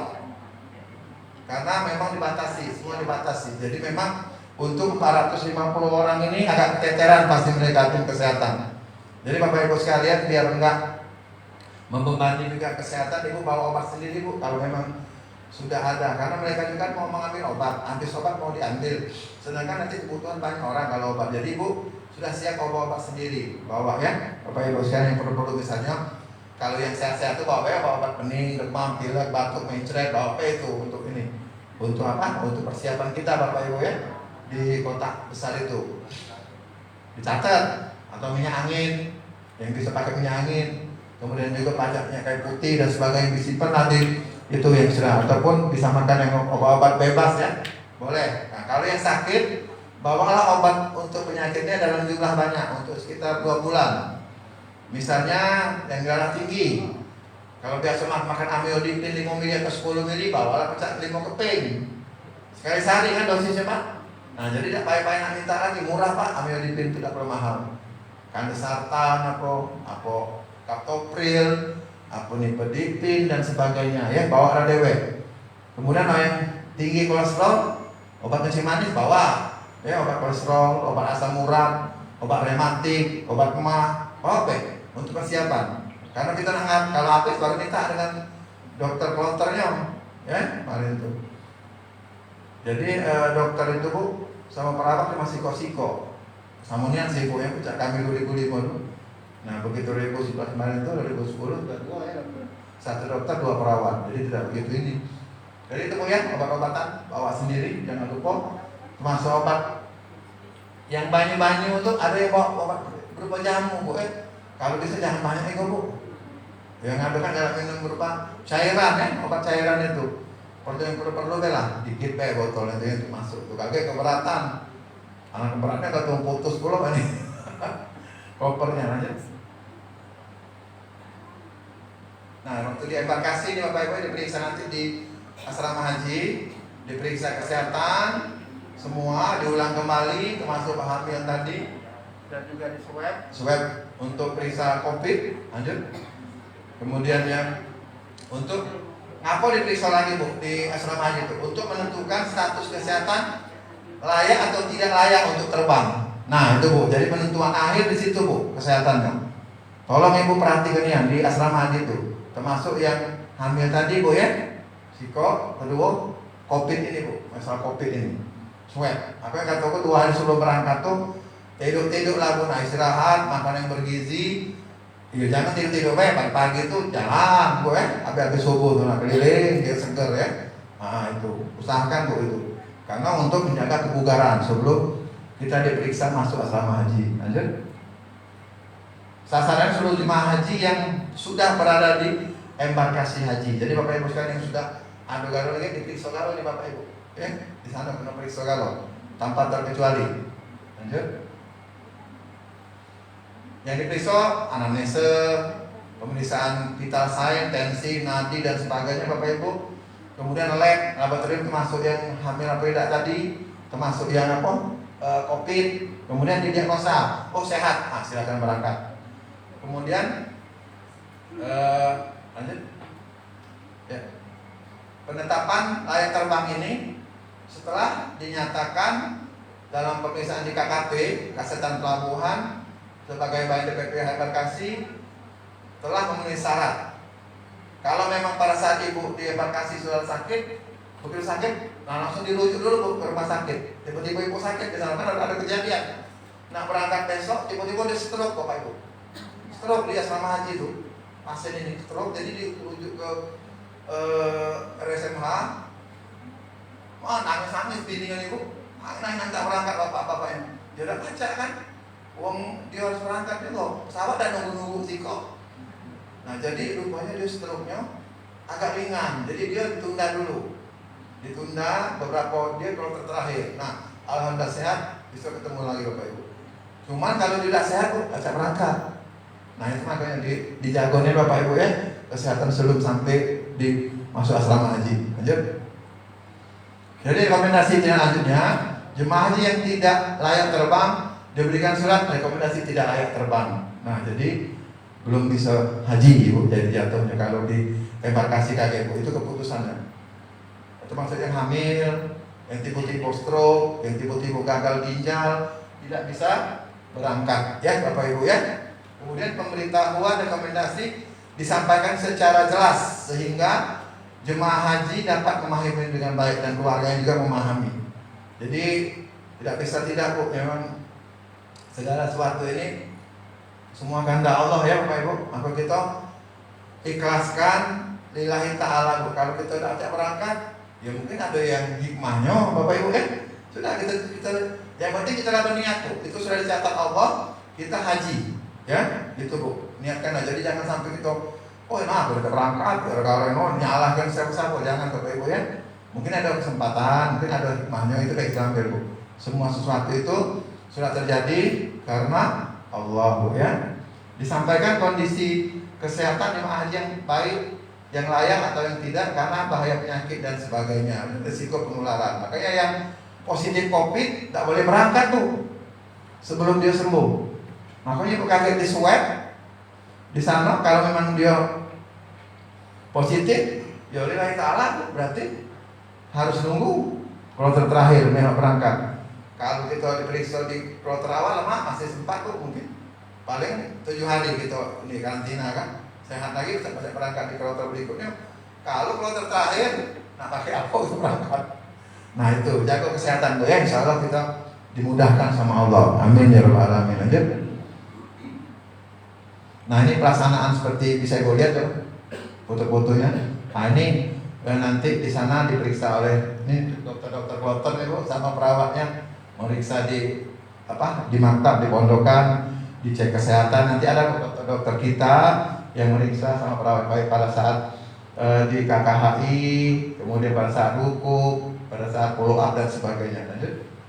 Ini visitasi ya nah ini ke rumah sakit, kemudian juga pada saat ibu masuk rumah sakit tetap diperiksa, dijaga dan diobati ataupun oleh dokter-dokter Indonesia bu. Jangan takut tapi bahasa Indonesia kamu bu. Ada yang mendampingi kita dokter sama tim medis siap mendampingi bapak ibu bila perlu dirawat atau dirujuk di rumah sakit di Arab Saudi. Lanjut. Ini di Arafah nah bu. Ibu lihat sendiri bu ya di Arafah tuh. Tuh ini. Nah itu kondisinya bapak ibu. Ini tadi. Nah itu bu, yang itu. Tuh di wukuf pada saat wukuf ini pada saat sampai wukuf ini ya. Kalau sakit bu, kondisi pengobatan di rumah sakit di Arafah itu begitu bu. Jadi minta jauhi balak jauh tuanku ya bapak ibu jangan sakit. Bukan main pak. Rame lah itu di Arafah, di Pusipus di tengah-tengah panas terik itu. Jangan nyari. Makanya memang dilarang Arab Saudi yang berangkat di usia 65 ke atas.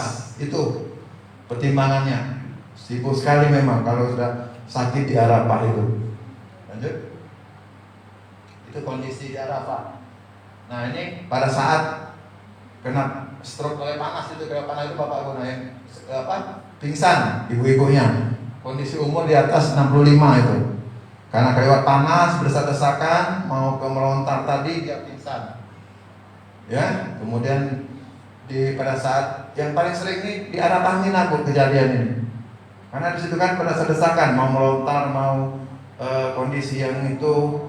Pada saat saya bertugas 2011, yang lebih seru lagi bapak ibu di Mina, itu kondisinya terjadi diare bapak ibu, mencret bapak ibu. Jadi kami itu satu maktab itu ada berapa kloter dari Aceh, Kalimantan, Jakarta. Saya kebetulan megang 5 kabupaten provinsi itu. Jadi satu maktab saya itu ada yang dari Kalimantan, Babel, Sumsel, Jakarta dan Tangerang. Wah masya Allah bu, itu kejadian diare ya. Satu kamar mandi itu kan kamar mandi kan ada 10 ya, laki perempuan.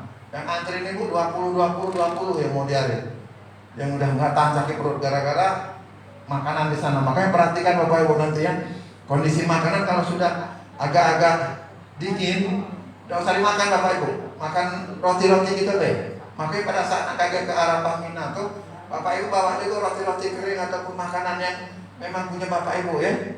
Karena di sana kadang-kadang kita nggak tahu kondisi cuaca kan tiba-tiba angin pada saat siap disajikan. Intinya ada masuk debu-debu di makanan itu. Ya jadi tolong bapak ibu perhatikan sekali kondisi kejadiannya diare di Mina ini.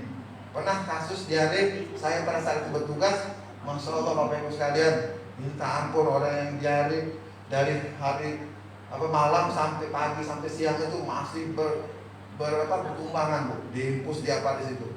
Ada beberapa yang meninggal waktu itu. Alhamdulillah pada saat itu kloter saya itu kami tutup semua biar jangan sampai murah, tetap kita kasih obat waktu itu. Jadi hati-hati bu ya di Arafah Mina ini, bukan saya menakut-nakuti, memang keadaannya, kondisinya. Jadi perlu perhatikan ibu juga nanti pada saat kesana bawalah makan makanan kering ataupun yang memang tertutup yang rapi biar ibu takut makan itu aja dulu. Biar tahan lapar dikit itu tidak apa-apa, ya kan? Begitu sampai di Mekah balik aman. Itu pengalaman saya bu ya. Ini safari wukuf. Jadi kalau ibu memang tidak bisa wukuf sendiri, disafarikan bu. Pakai ambulan, pakai apa itu ya, disafarikan setelah wukuf balik lagi bu ke rumah sakit. Itu ada namanya safari wukuf.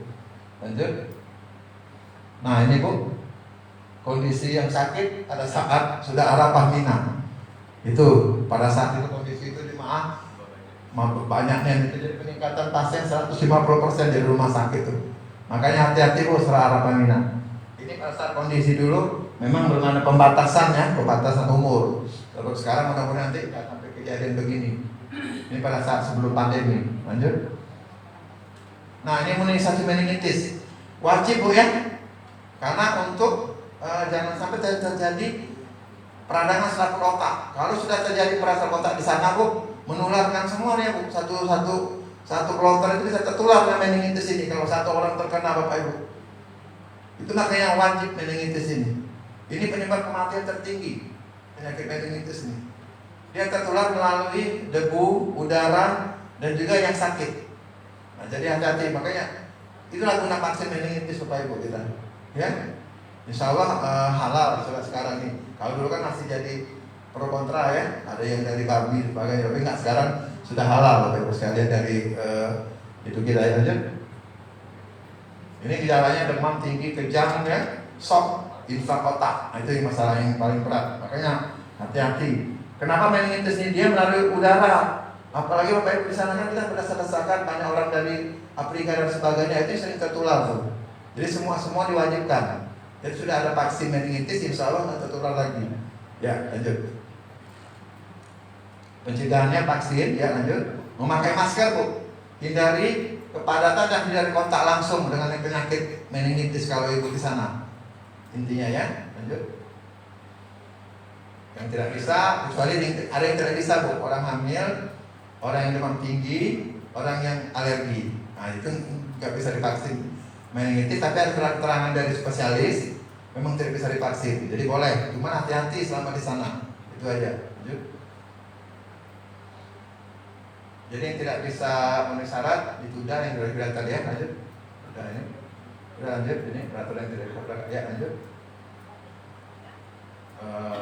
Yang tidak bisa berangkat sudah jelas tadi. Udah lanjut. Nah ini, Ibu kiat bugar dalam penerbangan yang lama, tentunya Bapak Ibu kan, kita kan kalau kita terbang itu kan capek Bu ya, duduk ya. Nah, jadi kalau kita nak tidur ke posisi itu di tempat apa tuh, di kursi kita kan bisa dilonjorkan, kaki bisa dilonjorkan untuk tidur kalau kita penerbangan yang lama itu. Kemudian sebelum berangkat itu Ibu dianjurkan jalan kebugaran sebelum naik pesawat ya. Lanjut. Ada exercise-nya Bu. Kemudian juga pakaian dilonggarkan yang nyaman, tidak ketat ya, berbahan katun ya, dapat mencegah penguapan. Makan minum jangan makan terlalu banyak Bu. Mentang-mentang naik pesawat cak kita dulu tuh tak makan banyak dulu.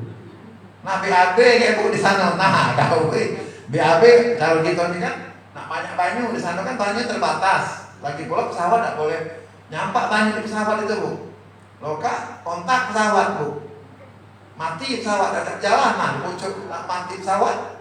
Gawe Bu, makanya jangan makan terlalu banyak minum. Ya, minum air dari sebuah. Jadi kira-kira Bu, kita kan 9 jam Bu berangkat ya. Misalnya kita berangkat pagi. Nah, BAB lah dulu makanan itu di embarkasi di asrama haji itu.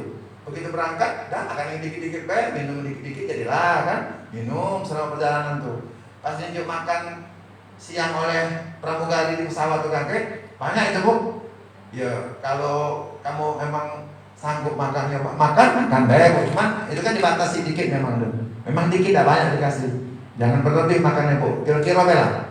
Jadi begitu sampai di Madinah atau di Arab Saudi, di Mekah, di Jeddah, Ibu bisa BAB di toilet, ya kan bisa itu. Lanjut, dijaga makannya. Nah, makanan ringan Bu, diminum, hindari daging merah dan lemak yang akan membantu tidur nyaman dan bugar di tujuan. Jadi jangan makan daging dan lemak Bu pada saat di pesawat itu. Makan makanan ringan Bu ya. Kemudian hindari alkohol, kopi, minum air yang putih yang dianjurkan Bu ya. Kemudian hindari posisi lama duduk, gerakkan kaki dan tangan, gerak-gerakkan, kemudian kaki pokoknya digerakkan apa ya, kalau ada apa-apa berjalan ke belakang menemui kawan kan sebelah. Jadi kita jangan terduduk dari situ. Lanjut, pakai sepatu yang nyaman Bu ya, sepatu cat Bu Bapak Ibu yang agak nyaman, jadi luas kita jalannya. Nah itu kalau kita itu digerak-gerakkan kaki Bu, cak itu nah digerak-gerakkan kaki itu ya. Kemudian diangkat-angkat waktu kita itu ya di kabin, tangan ini ke Bu ya, dari istilah itu exercise di dalam kabin ya, di pesawat. Lanjut. Nah, setelah mendarat makan, waktu makan sesuaikan dengan zona waktu kita dengan di sana. Jadi kan beda kita dengan Arab Saudi ini 4 jam Bu. Dulu kita 4 jam nih. Kalau sekarang jam 9 di sana kurang 4 berapa jadi? Jam 5 subuh. Masih subuh di sana jam ini Bu di Mekah tuh. Jadi kalau kamu makan tuh sesuai di sana kayak kalau pagi makan pagi ya kan. Jadi merubah pola makan ya, nggak masalah.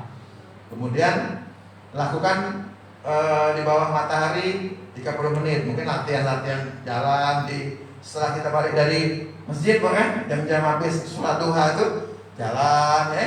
Kalau ibu mungkin nak melancong ke pasar Purmo dikit kan, nah kayak gitu. Silakan Bu, lanjut. Penting jalan. Jadi Bapak Ibu sekalian, penutup, ibadah haji merupakan ibadah fisik, perlu kesiapan fisik dan mental yang memadai. Bagi jemaah calon haji yang belum melakukan pemeriksaan kesehatan dan imunisasi, segera menghubungi puskesmas terdekat ataupun rumah sakit. Pil penunda haid sesuai dengan kondisi kesehatan jemaah haji, sebaiknya konsultasi dengan SPOG. Ini saya sarankan buat ibu-ibu yang masih haid, kalau memang kagak hitungan haid kamu tuh ndak do kena di Arafah Mina di wukuf, ndak usah minum pil Bu. Nganggu kagak dia Bu. Lah banyak kasus di sana. Jadi dia kakek begitu hukum, nah masih plek, ya kan? Kamu kan ragu kan? Nah Ustaz, tak mana ya Ustaz? Aku nih hasan aja, gitu. Jadi kalau kamu lah biasa itu hitungan deh Bu. Kecuali memang perlu nian, kamu nah aku ini pas Arafah Mina. Jangan makan pil Bu ya. Aku anjurin kamu ke SPOG ya, ke spesialis pidana. Suntik Bu, ada suntikan yang bisa ada men selama 1,5 bulan. Ya, cuma agak mahal Bu, 1,5 juta kali suntik. Yo, kalau memang kamu takut ya, kaget terkena dengan apa? Pas hukum. Apa gitu? Gitu tanggal berapa? Nah, tanggal 10-an kamu. Nah, pasnya aku main itu seminggu tuh. Nah, jadi kamu konsul ke SPOG, minta suntik Dok, suntik bedok aku yang gak usah makan pil. Kalau makan pil kan ganggu kan? Apalagi kamu beli Primolut, estradiol segala macam itu, dia kena flag Bu masih. Kamu bingung gak kan? Jadi start dah. Bertanya sama Ustaz tak tahu perjalanan. Kata Ustaz, ayo ada apa-apa. Nah, ya apa ya kan? Nah, jadi malah suntik Bu. Ada suntikan yang agak mahal dikit, cuman dia menjaga 1,5 bulan, tidak men. Nah, kalau memang kamu ragu ya, silakan konsultasi ke SPOG ya. Oke, lanjut. Berhaji sehat, mandiri dan mabrur ya Bapak Ibu sekalian. Amin ya rabbal alamin. Terus terima kasih Bapak Ibu sekalian, semoga kita semua mabrur dan mabrur insyaallah. Amin ya rabbal alamin. Assalamualaikum warahmatullahi wabarakatuh. Silakan Bapak Ibu, mungkin ada yang mau ditanyakan, silakan. Ya, silakan Bapak-bapak, Ibu-ibu, kalau ada yang ingin bertanya.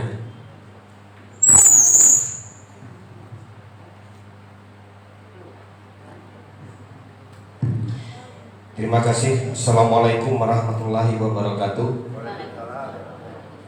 Bapak dokter yang kami hormati, berkaitan dengan penjelasan Pak Dokter tadi bahwa belum suntik booster atau yang ketiga, yang belum itu tidak apa-apa. Kebenaran, saya pribadi suntik booster yang ketiga belum, karena saya 1 dan 2 itu Moderna. Jadi diwajibkan kalau mau suntik yang ketiga harus Moderna. Sedangkan Moderna ini Pak Dokter kelihatannya sulit sekali untuk kami dapatkan. Dan hari Kamis kemarin jadwal dari Al-Huda suntik meningitis di Jalan Merdeka. Saya konsultasi dengan dokter di Jalan Merdeka. Saya jelaskan bahwa saya belum booster. Seharusnya suntik magnetis itu harus sudah booster. Tetapi diambil tindakan dari sana dibalik Pak katanya. Jadi Bapak ada apa-apa suntik magnetis dulu. Jadi kapan-kapan Bapak baru suntik booster. Saya dengar tadi penjelasan dari dokter bahwa itu diwajibkan suntik 1 dan 2. Saya alhamdulillah memang sudah. Nah, kata Pak Dokter tadi tidak apa-apa kalau tidak suntik booster. Padahal dari dokter dari Merdeka katanya Pak wajib. Setelah magnetis Pak Sapril katanya dalam jangka waktu setengah bulan ke depan Bapak harus suntik booster. Nah Pak dokter tadi ngomong gajinya tidak apa-apa kalau tidak booster. Aku tuh rasa senang juga. Kenapa kalau sudah suntik booster Moderna tuh Pak dokter 2 kali itu demam memang. Nah jadi kalau memang uji Pak dokter tidak apa-apa suntik Moderna atau booster itu yang ketiga ya sudah. Tapi kalau memang diwajibkannya Pak aku terpaksa tidak suntik. Tapi Pak dokter dan ngomong tadi tidak apa-apa kan? Nah itu pertanyaan untuk Pak dokter. Yang kedua, harapan kami dengan pembimbing kami Bapak Ustadz, kelihatannya dari penjelasan Pak dokter banyak sekali yang menuntut fisik kami untuk kegiatan pelaksanaan selama haji di sana. Harapan kami kepada Pak Ustadz, tolong bimbing kami, ajaklah kami. Pak Ustadz lah tentunya penunjuk kami. Kalau yang kira-kira menguras tenaga yang kurang penting, mohon itu semuanya kami serahkan Pak Ustadz. Karena kami Pak, tua-tua galau, fisik kurang. Uji Pak dokter main bola. Dulu main bola, kemudian tua udah main bola lagi. Ya kan? Nah itu. Jadi tenaga tidak kuat lagi. Kami mohon bimbingannya Pak Ustadz di sana nanti. Tolong beri kami petunjuk. Ya kita harus begini, kami mengikuti Pak Ustadz. Kita harus begini, kami nurut Pak Ustadz. Kita baca ini, kita nurut Pak Ustadz. Itu. Karena kami Pak, apalagi aku pribadi Pak dokter umroh belum. Jadi tidak tahu kan situasi dan kondisi di sana. Buntonya tadi sesat ujung itu, jadi mohon bimbingannya Pak Ustaz. Itu harapan kami. Terima kasih. Wassalamualaikum warahmatullahi wabarakatuh. Waalaikumsalam. Saya langsung jawab Ustaz ya.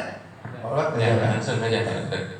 Jadi Pak April, insya Allah kalau yang pertanyaan pertama tadi ya, nah memang Moderna ini sampai saat ini sulit didapatkan ininya vaksinnya. Jadi memang makanya di Arab Saudi dia pada ini pertemuan terakhir kami kira-kira beberapa hari yang lalu di Kementerian Kesehatan. Jadi vaksin yang wajib itu vaksin dosis pertama dan kedua untuk jemaah haji. Kalau yang tidak booster tidak masalah dari Arab Saudinya. Tetapi ada yang memang takut ya, mungkin nanti ada berubah kebijakan, tidak apa-apa mau divaksin kalau ada. Kalau kasih jangan Pak. Tidak baca memang kalau Moderna tetap Moderna dia ini ya posternya. Itu untuk mencegah ya. Sekarang pun kalau suntik keduanya bulan ini kan biasanya 3 bulan baru suntik lagi ya, atau 6 bulan. Nah sekarang sudah 1 bulan. Jadi kalau sekarang dosis kedua kita Pfizer, nanti boosternya sebulan ke depan bisa untuk Pfizer lagi ya misalnya. Kalau Moderna. Jadi kalau Pak Sapri masih lama berangkat, kamu paling 3 hari kan. Kalau ada Moderna, laju ke apa? Misalnya kalau untuk kita takut ya, memang sampai saat ini kebijakannya tidak. Cuman kita tidak tahu zaman mah ini kan berubah-ubah. Tapi kalau keputusan kemarin terakhir sampai dosis kedua.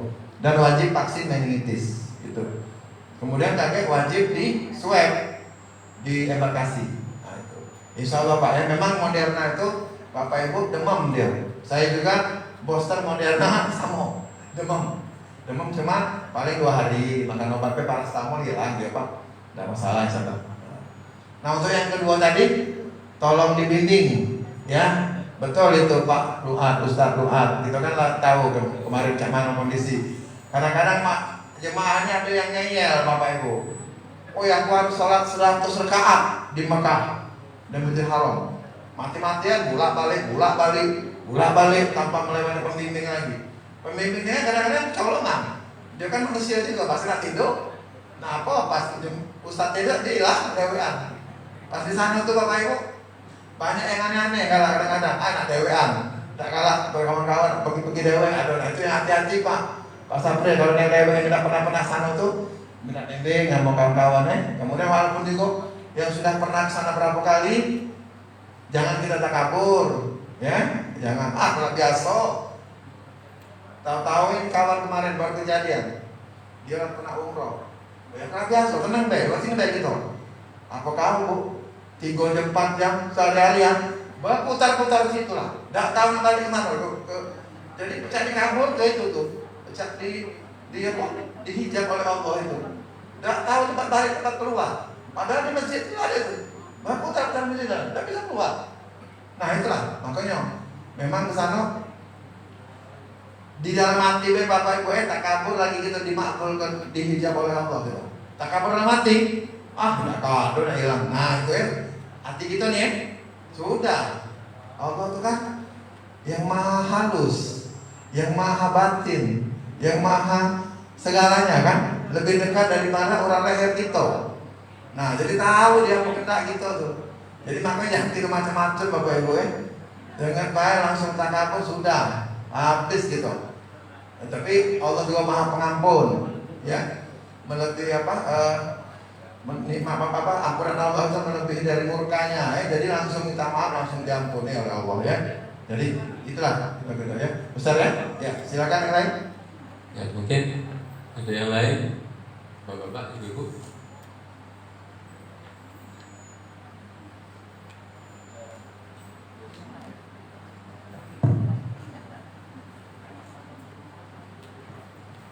Assalamualaikum warahmatullahi wabarakatuh. Waalaikumsalam. Terima kasih. Nama saya Saidi, Pak Dokter. Ada satu hal yang mau saya tanyakan. Dari beberapa waktu lalu kami baca di sosmed itu bahwa untuk perlakuan PCR itu katanya 72 jam sebelum keberangkatan. Ya betul. Nah, yang ingin kami tanyakan teknisnya bagaimana? Apakah kami sudah masuk di asrama haji di karantina 3 hari di sana, ataukah cuma datang ke asrama haji PCR kemudian pulang lagi ke rumah? Terima kasih. Assalamualaikum warahmatullahi wabarakatuh. Saya jelaskan. Itu urusannya embarkasi Bapak ya. Urusan dari kesehatan pelabuhan. Nanti begitu Bapak sampai di sana, kan misalnya hari ini masuk ya, kemungkinan besok malam berangkat ya. Ya PCR itu kan dites hasilnya 3-4 jam udah keluar. Jadi mungkin dites kira-kira 1 hari sebelum keberangkatan atau malamnya diambil. Ada timnya Pak. Tim dari sana, nggak bisa kita PCR dari luar. Takut kaget disobek kan, yang apalagi yang swasta ini kadang-kadang kaget. Dan ini tidak pas kan. Nah, jadi memang ada tim di sana. Bapak Ibu saya nggak khawatir, itu semua dibiayai oleh Kementerian Kesehatan, gratis ya. Bapak tinggal nunjuk ke hidung sama tenggorokan deh. Nah, hasilnya dari sana keluar negatif atau positif. Berdoa baik Bapak Ibu, negatif galau. Amin ya rabbal alamin. Karena kalau positif istirahat dulu, walaupun sehat gitu, ditunda dulu pecah seminggu. Kan tidak lama laki atau bini berangkat, keluarga berangkat, itu ditunda. Ya kan, paling tidak kan jadi beban kita Pak ya. Nah, jadi insya Allah pasti pun agak di sana ini ya tesnya. Ya hasilnya di sana sehari sebelum keberangkatan biasa itu. Karena kan 3 hari masih berlakunya itu. Kan kalau kita 9 jam lah sampai di sana menunjuk hasil negatif galau, aman bisa masuk Arab Saudi. Nah itu. Makanya dari sana. Dulu kan di karantina di sana tuh. Dulu kan di karantina di sana kan di karantina masih 5 hari dulu kan. Umroh kemarin tuh. Sekarang ada lagi. Langsung bisa bebas. Tidak pakai masker tidak apa-apa. Cuman jangan. Pesan Bapak ya, Ibu ya. Masker jangan lupa Bapak Ibu. Kita bukan COVID Bu, sana untuk penyakit. Kita tidak tahu manusia ini banyak kan. Penyakit lain, penyakit meningitis, melalui rata-rata penyakit ini melalui udara, melalui napas gitu nih nah, ularnya droplet infection namanya. Ya, Bapak Ibu, makasih. Yang lain, Bapak-bapak? Oh, Bapak, silakan Pak. Ibu-ibu mana? Assalamualaikum warahmatullahi wabarakatuh. Waalaikumsalam. Siapa Pak? Dari mana? Pak Dokter, kami nama Darwis. Bukan kloter Pak. Kami jemaah tertinggal karena usia lebih sebulan dari kapan Bapak. Masya Allah. Jadi Bapak 65 lewat sebulan. Oh, Masya Allah Pak. Cuma Bapak sampai. Ya, kami kelahiran tanggal 8 Mei 1957, sedangkan diambil pada 30 Juni 1957. Ya, karena sistemnya itu Pak. Iya. Sistem. Jadi kami mendengar penjelasan dari Pak Dokter tadi, kami sangat antusias Pak. Namun kami usul kepada Pak Dokter sebagai Ketua Kesehatan Provinsi Sumatera Selatan. Jadi kami usulkan umur-umur kami yang sudah lanjut usia ini Pak, agar kiranya pemerintah Saudi Arabia dapat menerima kami usia yang sudah lanjut ini, karena kami punya sungguh hajat untuk menunaikan ibadah haji seumur hidup ini cuma 1 kali. Ya, Jadi Pak. kami besar harapan untuk Amin. melalui Pak Dokter Amin. dan pemerintahan kita Republik Indonesia ini untuk mengusulkan kami-kami yang usia tertinggal ini ya. Demikian Pak atas kebijakannya nanti. Kami ucapkan terima kasih. Wassalamualaikum warahmatullahi wabarakatuh. Waalaikumsalam warahmatullahi wabarakatuh. Amin, amin. Insya Allah Pak ya. Kami kemarin pertemuan di Jakarta itu pun sudah kita harapkan jangan 65, paling tidaklah 70 ya Pak, 70 paling minimal lah kami bilang minta ke Kementerian Kesehatan dan Kemenak. Mereka sudah menganjurkan mengusulkan juga melalui kedatangan ke Arab Saudi. Cuma di sananya Pak belum dibuka untuk yang 65 ke atas. Tetapi kita usahakan terus Pak. Kita harapkan bukan yang 75, pokoknya yang 65 ke atas itu bisa berangkat semua Pak. Yang penting dia istiqomah. Itu kan kita harapkan. Dia sehat, dia mampu, dia aman. Itu kan Pak ya. Insya Allah Pak. Pak Darwin sudah kejiwaan 65 Pak. Masih 60 kejiwaan itu. Iya Pak kenapa ya? Ini salah satu contoh resti yang sehat. Ya Pak Darwin nah, insya Allah.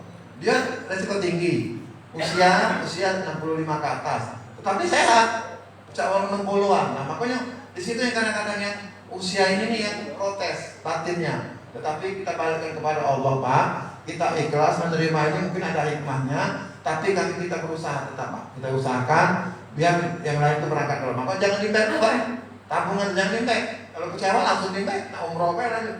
Jangan baik, biar dulu Pak. Insya Allah mudah-mudahan saya tahu. Tahun depan ada kebijakan lagi Pak. Amin. Amin, Ya Pak. amin, Ya Pak ya. Kami tetap berusaha Pak Insya Allah. Ibu, bapak-bapak tadi sudah, Ibu. Kampanye tadi. Kampanye apa Bu? Assalamualaikum warahmatullahi wabarakatuh. Waalaikumsalam. Siapa? Selamat siang Pak Kris. Masya Allah. Ini staf saya nih di Dinkes. Ibu Suryani tak kejingungan warnanya oleh masker tuh. Ibu ini pengelola obat di Dinas Kesehatan Provinsi Sumatera Selatan. Nah, mungkin bawa obat banyak ya kan? Ya, itulah yang mau ditanya. Izin bertanya Pak, terkait dengan kita membawa obat sendiri itu, apakah boleh kita membawa injeksi seperti neuron injeksi sama spray? Kami kan ada 4 bersaudara, ada bidan, saya pekerjanya. Saya mau bawa neurogen injeksi sendiri yang itu kan adik saya Ipar ini bidannya, bisa kan? Atau nanti di bandara kita tidak boleh begitu? Ya. Ini dari bidan. Itu deh. Iya. Itu deh. Iya. Nah, jadi ini Bu sudah lagi ada lagi. Sudah Pak kita. Terima kasih Bu Suryani dan teman-teman. Jadi Bapak Ibu sekalian, kalau yang biasa suntik Neurobion 5.000 itu kan untuk tenaga tuh ya. Nah, kalau kebijakan resmi udah KT. Cuman kalau kamu simpen di koper besar, insya Allah aman. Cuma kagak kita suntik dengan petugas kesehatan, dokter sama yang bidannya di sana. Jangan nyuntik dewek, kagak salah. Kalau ada apa, ya walaupun dia, tapi melapor, boleh melapor lapor ke dokternya. Izin dok, aku ini biasa nyuntik ini, nyuntik dewek, izin dok, namanya dari hati ke hati lah. Insya Allah aman. Iya, bawanya jangan bawa di tentengan. Di koper besar disimpan yang rapi, deh. Dipres pakai busa, jangan sampai pecah, kakek kan takut dilempar-lempar itu ya.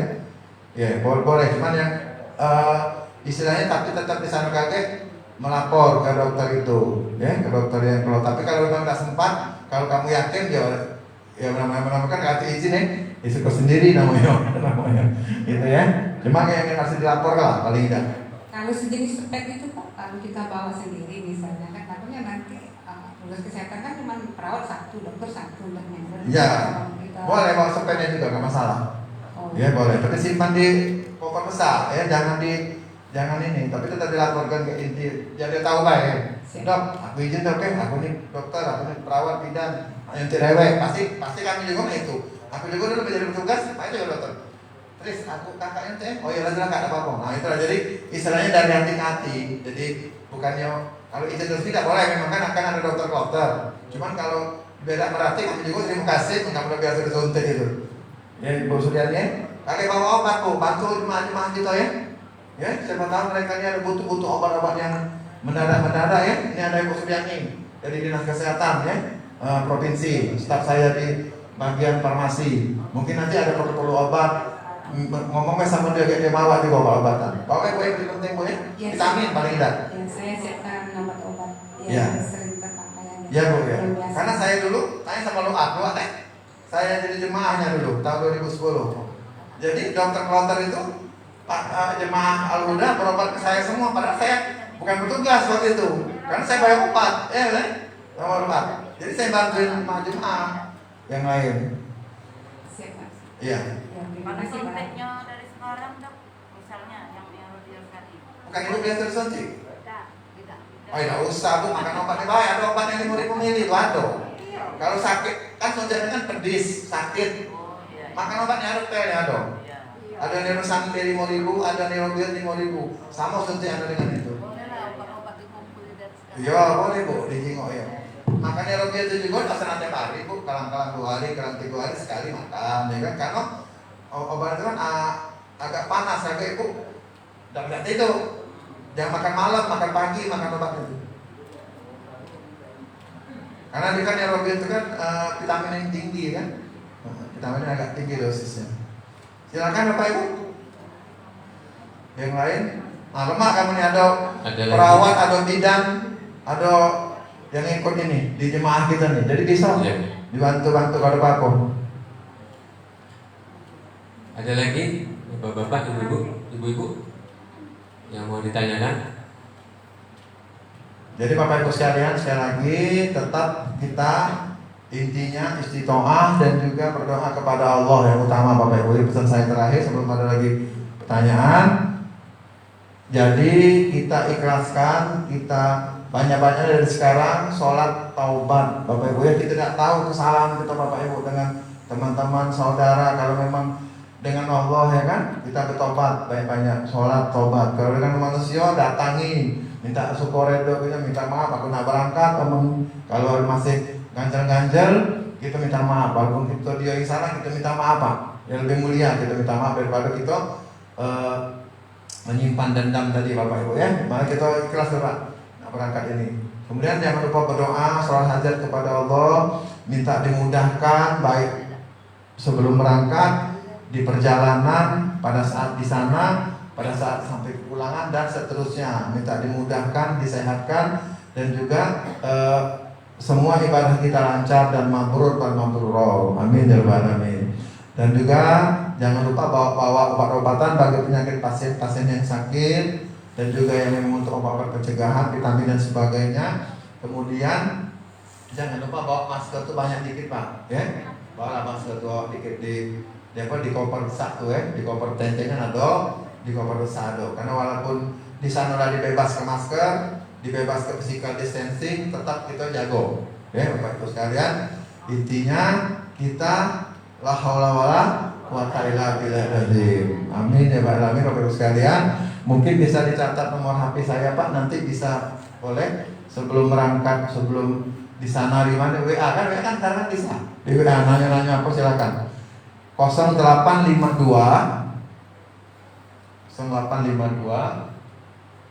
sudah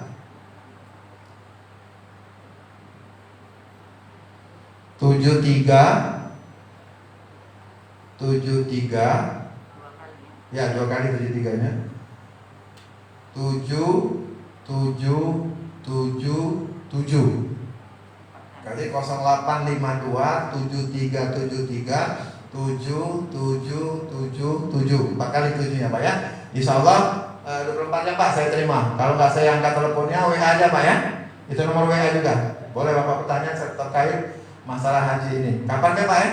Ada masalah. Insya Allah saya selagi saya bisa jawab saya jawab. Selanjutnya saya PR. Dr. Tris Pak ya. Terima kasih Bapak Ibu sekalian. Sekali lagi ya ditanyakan. Saya mohon maaf, mohon izin bila ada kata-kata yang salah. Saya mohon ampun kepada Allah Subhanahu wa taala. Kembali semua tersebut. Wabillahi taufiq wal hidayah. Wassalamualaikum warahmatullahi wabarakatuh. Waalaikumsalam warahmatullahi wabarakatuh. Terima kasih yang disampaikan kepada Bapak Dr. Haji Trisno Warman yang panjang lebar menyampaikan tentang kesehatan. Dan sedikit mungkin saya menanggapi dari Pak masalah kepembimbingan. Insya Allah kami dari Al-Huda sudah berkomitmen, dan ini merupakan juga pesan dari beliau Memuyai Almarhum, ya kita memang membimbing bukan hanya di tanah air, tapi juga berusaha untuk mendampingi para jamaah di tanah suci. Jadi, namun demikian ya semuanya pasti ada kekurangan nantinya, oleh karena itu kita saling menutupi kekurangan itu. Alhamdulillah tadi ada dan juga saling mengingatkan ya, dan di antara kita pasti juga ada pengalaman ya, saling membantu ya, bahu membahu nantinya.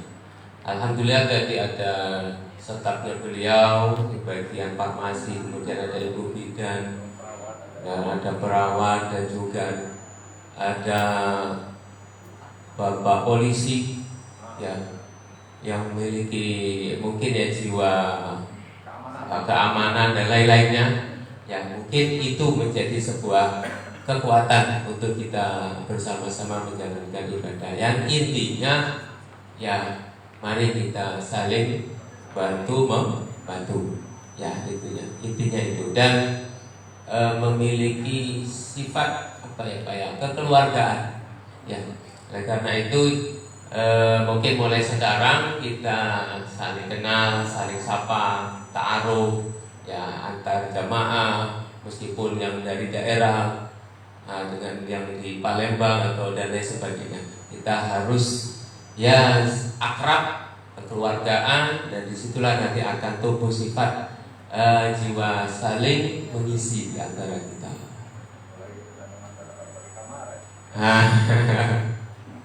Terus kemudian nanti setelah ini ada belangko untuk regu. Jadi mungkin di antara bapak-bapak atau ibu-ibu yang ingin mengusulkan regu, dipersilakan mengambil belangko ini, diisi, kemudian disetorkan ke kantor. Ya, kalau memang ingin bergabung dalam satu regu, atau kalaupun mau pasrah kepada pembimbing, kepada KPH untuk mengaturnya, ya itu mungkin lebih baik, sehingga bisa lebih leluasa kami mengaturnya. Untuk jamaah kita 86 Pak Dokter, 86, jadi kurang lebih 2 rombongan, hampir 2 rombongan. Jadi satu rombongan itu 45 orang, satu regu itu 11 orang maksimal ya. Ada 11, ada satu yang 12 orang nanti. Ya berarti kalau satu rombongan 4 regu Pak Dokter. Satu rombongan 4 regu. Ya 2 rombongan hampir, berarti kita hampir 8 regu. Ya hampir 8 regu nantinya. Nah nanti kan ada ketua rombongan. Ya mungkin nanti rombongan pertama saya yang megang ketua rombongan. Jadi nanti kami mohon nanti akan ada ditunjuk oleh KPIU siapa ketua rombongan yang kedua. Dan berarti juga nanti ada 8 ketua regu ya. Jadi ada ketua rombongan dan ada ketua regu. Nah, jadi bapak-bapak, ibu-ibu yang mau mengusulkan dalam regunya siapa saja dipersilahkan. Nah, itu saja mungkin dari saya. Dan sekali lagi saya sampaikan terima kasih kepada Pak Dokter yang telah hadir dan memberikan materi ilmunya dan juga pengalaman-pengalamannya. Dan beliau ini juga seorang, kalau saya nilai ya ustadz juga. Beliau luar biasa tadi memberikan masukan nasihat untuk kita ya, sholat taubat ya, minta maaf sebelum berangkat kepada siapapun, terutama kepada keluarga kita. Itu nasihat yang sangat penting untuk kita laksanakan nantinya. Nah itu saja bapak-bapak, ibu-ibu. Dan mari kita tutup dengan berdoa bersama. Mudah-mudahan pertemuan kita ini pertemuan yang manfaat barokah, dan usaha ikhtiar kita diberi kemudahan nantinya, kelancaran oleh Allah Subhanahu wa taala, dan akhirnya kita meraih apa yang kita niatkan, yaitu haji yang mabrur dan mabrur. Amin ya rabbal alamin. A'udzu billahi minasyaitonir rajim. Bismillahirrahmanirrahim. Alhamdulillahirabbil alamin. Allahumma shalli wa sallim wa barik ala sayyidina Muhammad wa ala ali sayyidina Muhammad ya karim. Allahumma ij'al jam'ana hadza jam'an marhuma wa tafarruqana min ba'dihi tafarruqan mubarakan ma'suma. Allahumma ij'al hajjana hajjan mabrura wa dhanbana dhanban maghfura wa sa'yana sa'yan mashkura wa 'amalana 'amalan salihan maqbula wa tijaratana tijaratan lan tabur ya 'alima ma fis sudur akhrijna minadh dhulumati ilan nur. Allahumma sahhil lana umurana ya Allah, umurad-din wad dunya wal akhirah, wa hasil maqasidana ya Allah min maqasidid-din wad dunya wal akhirah. Rabbana atina fid dunya hasanah wa fil akhirati hasanah wa qina adzabannar. Wa sallallahu ala sayyidina Muhammadin wa alihi wa sahbihi wa sallam. Walhamdulillahi rabbil alamin. Taqabbalallahu minkum minna wa minkum amin.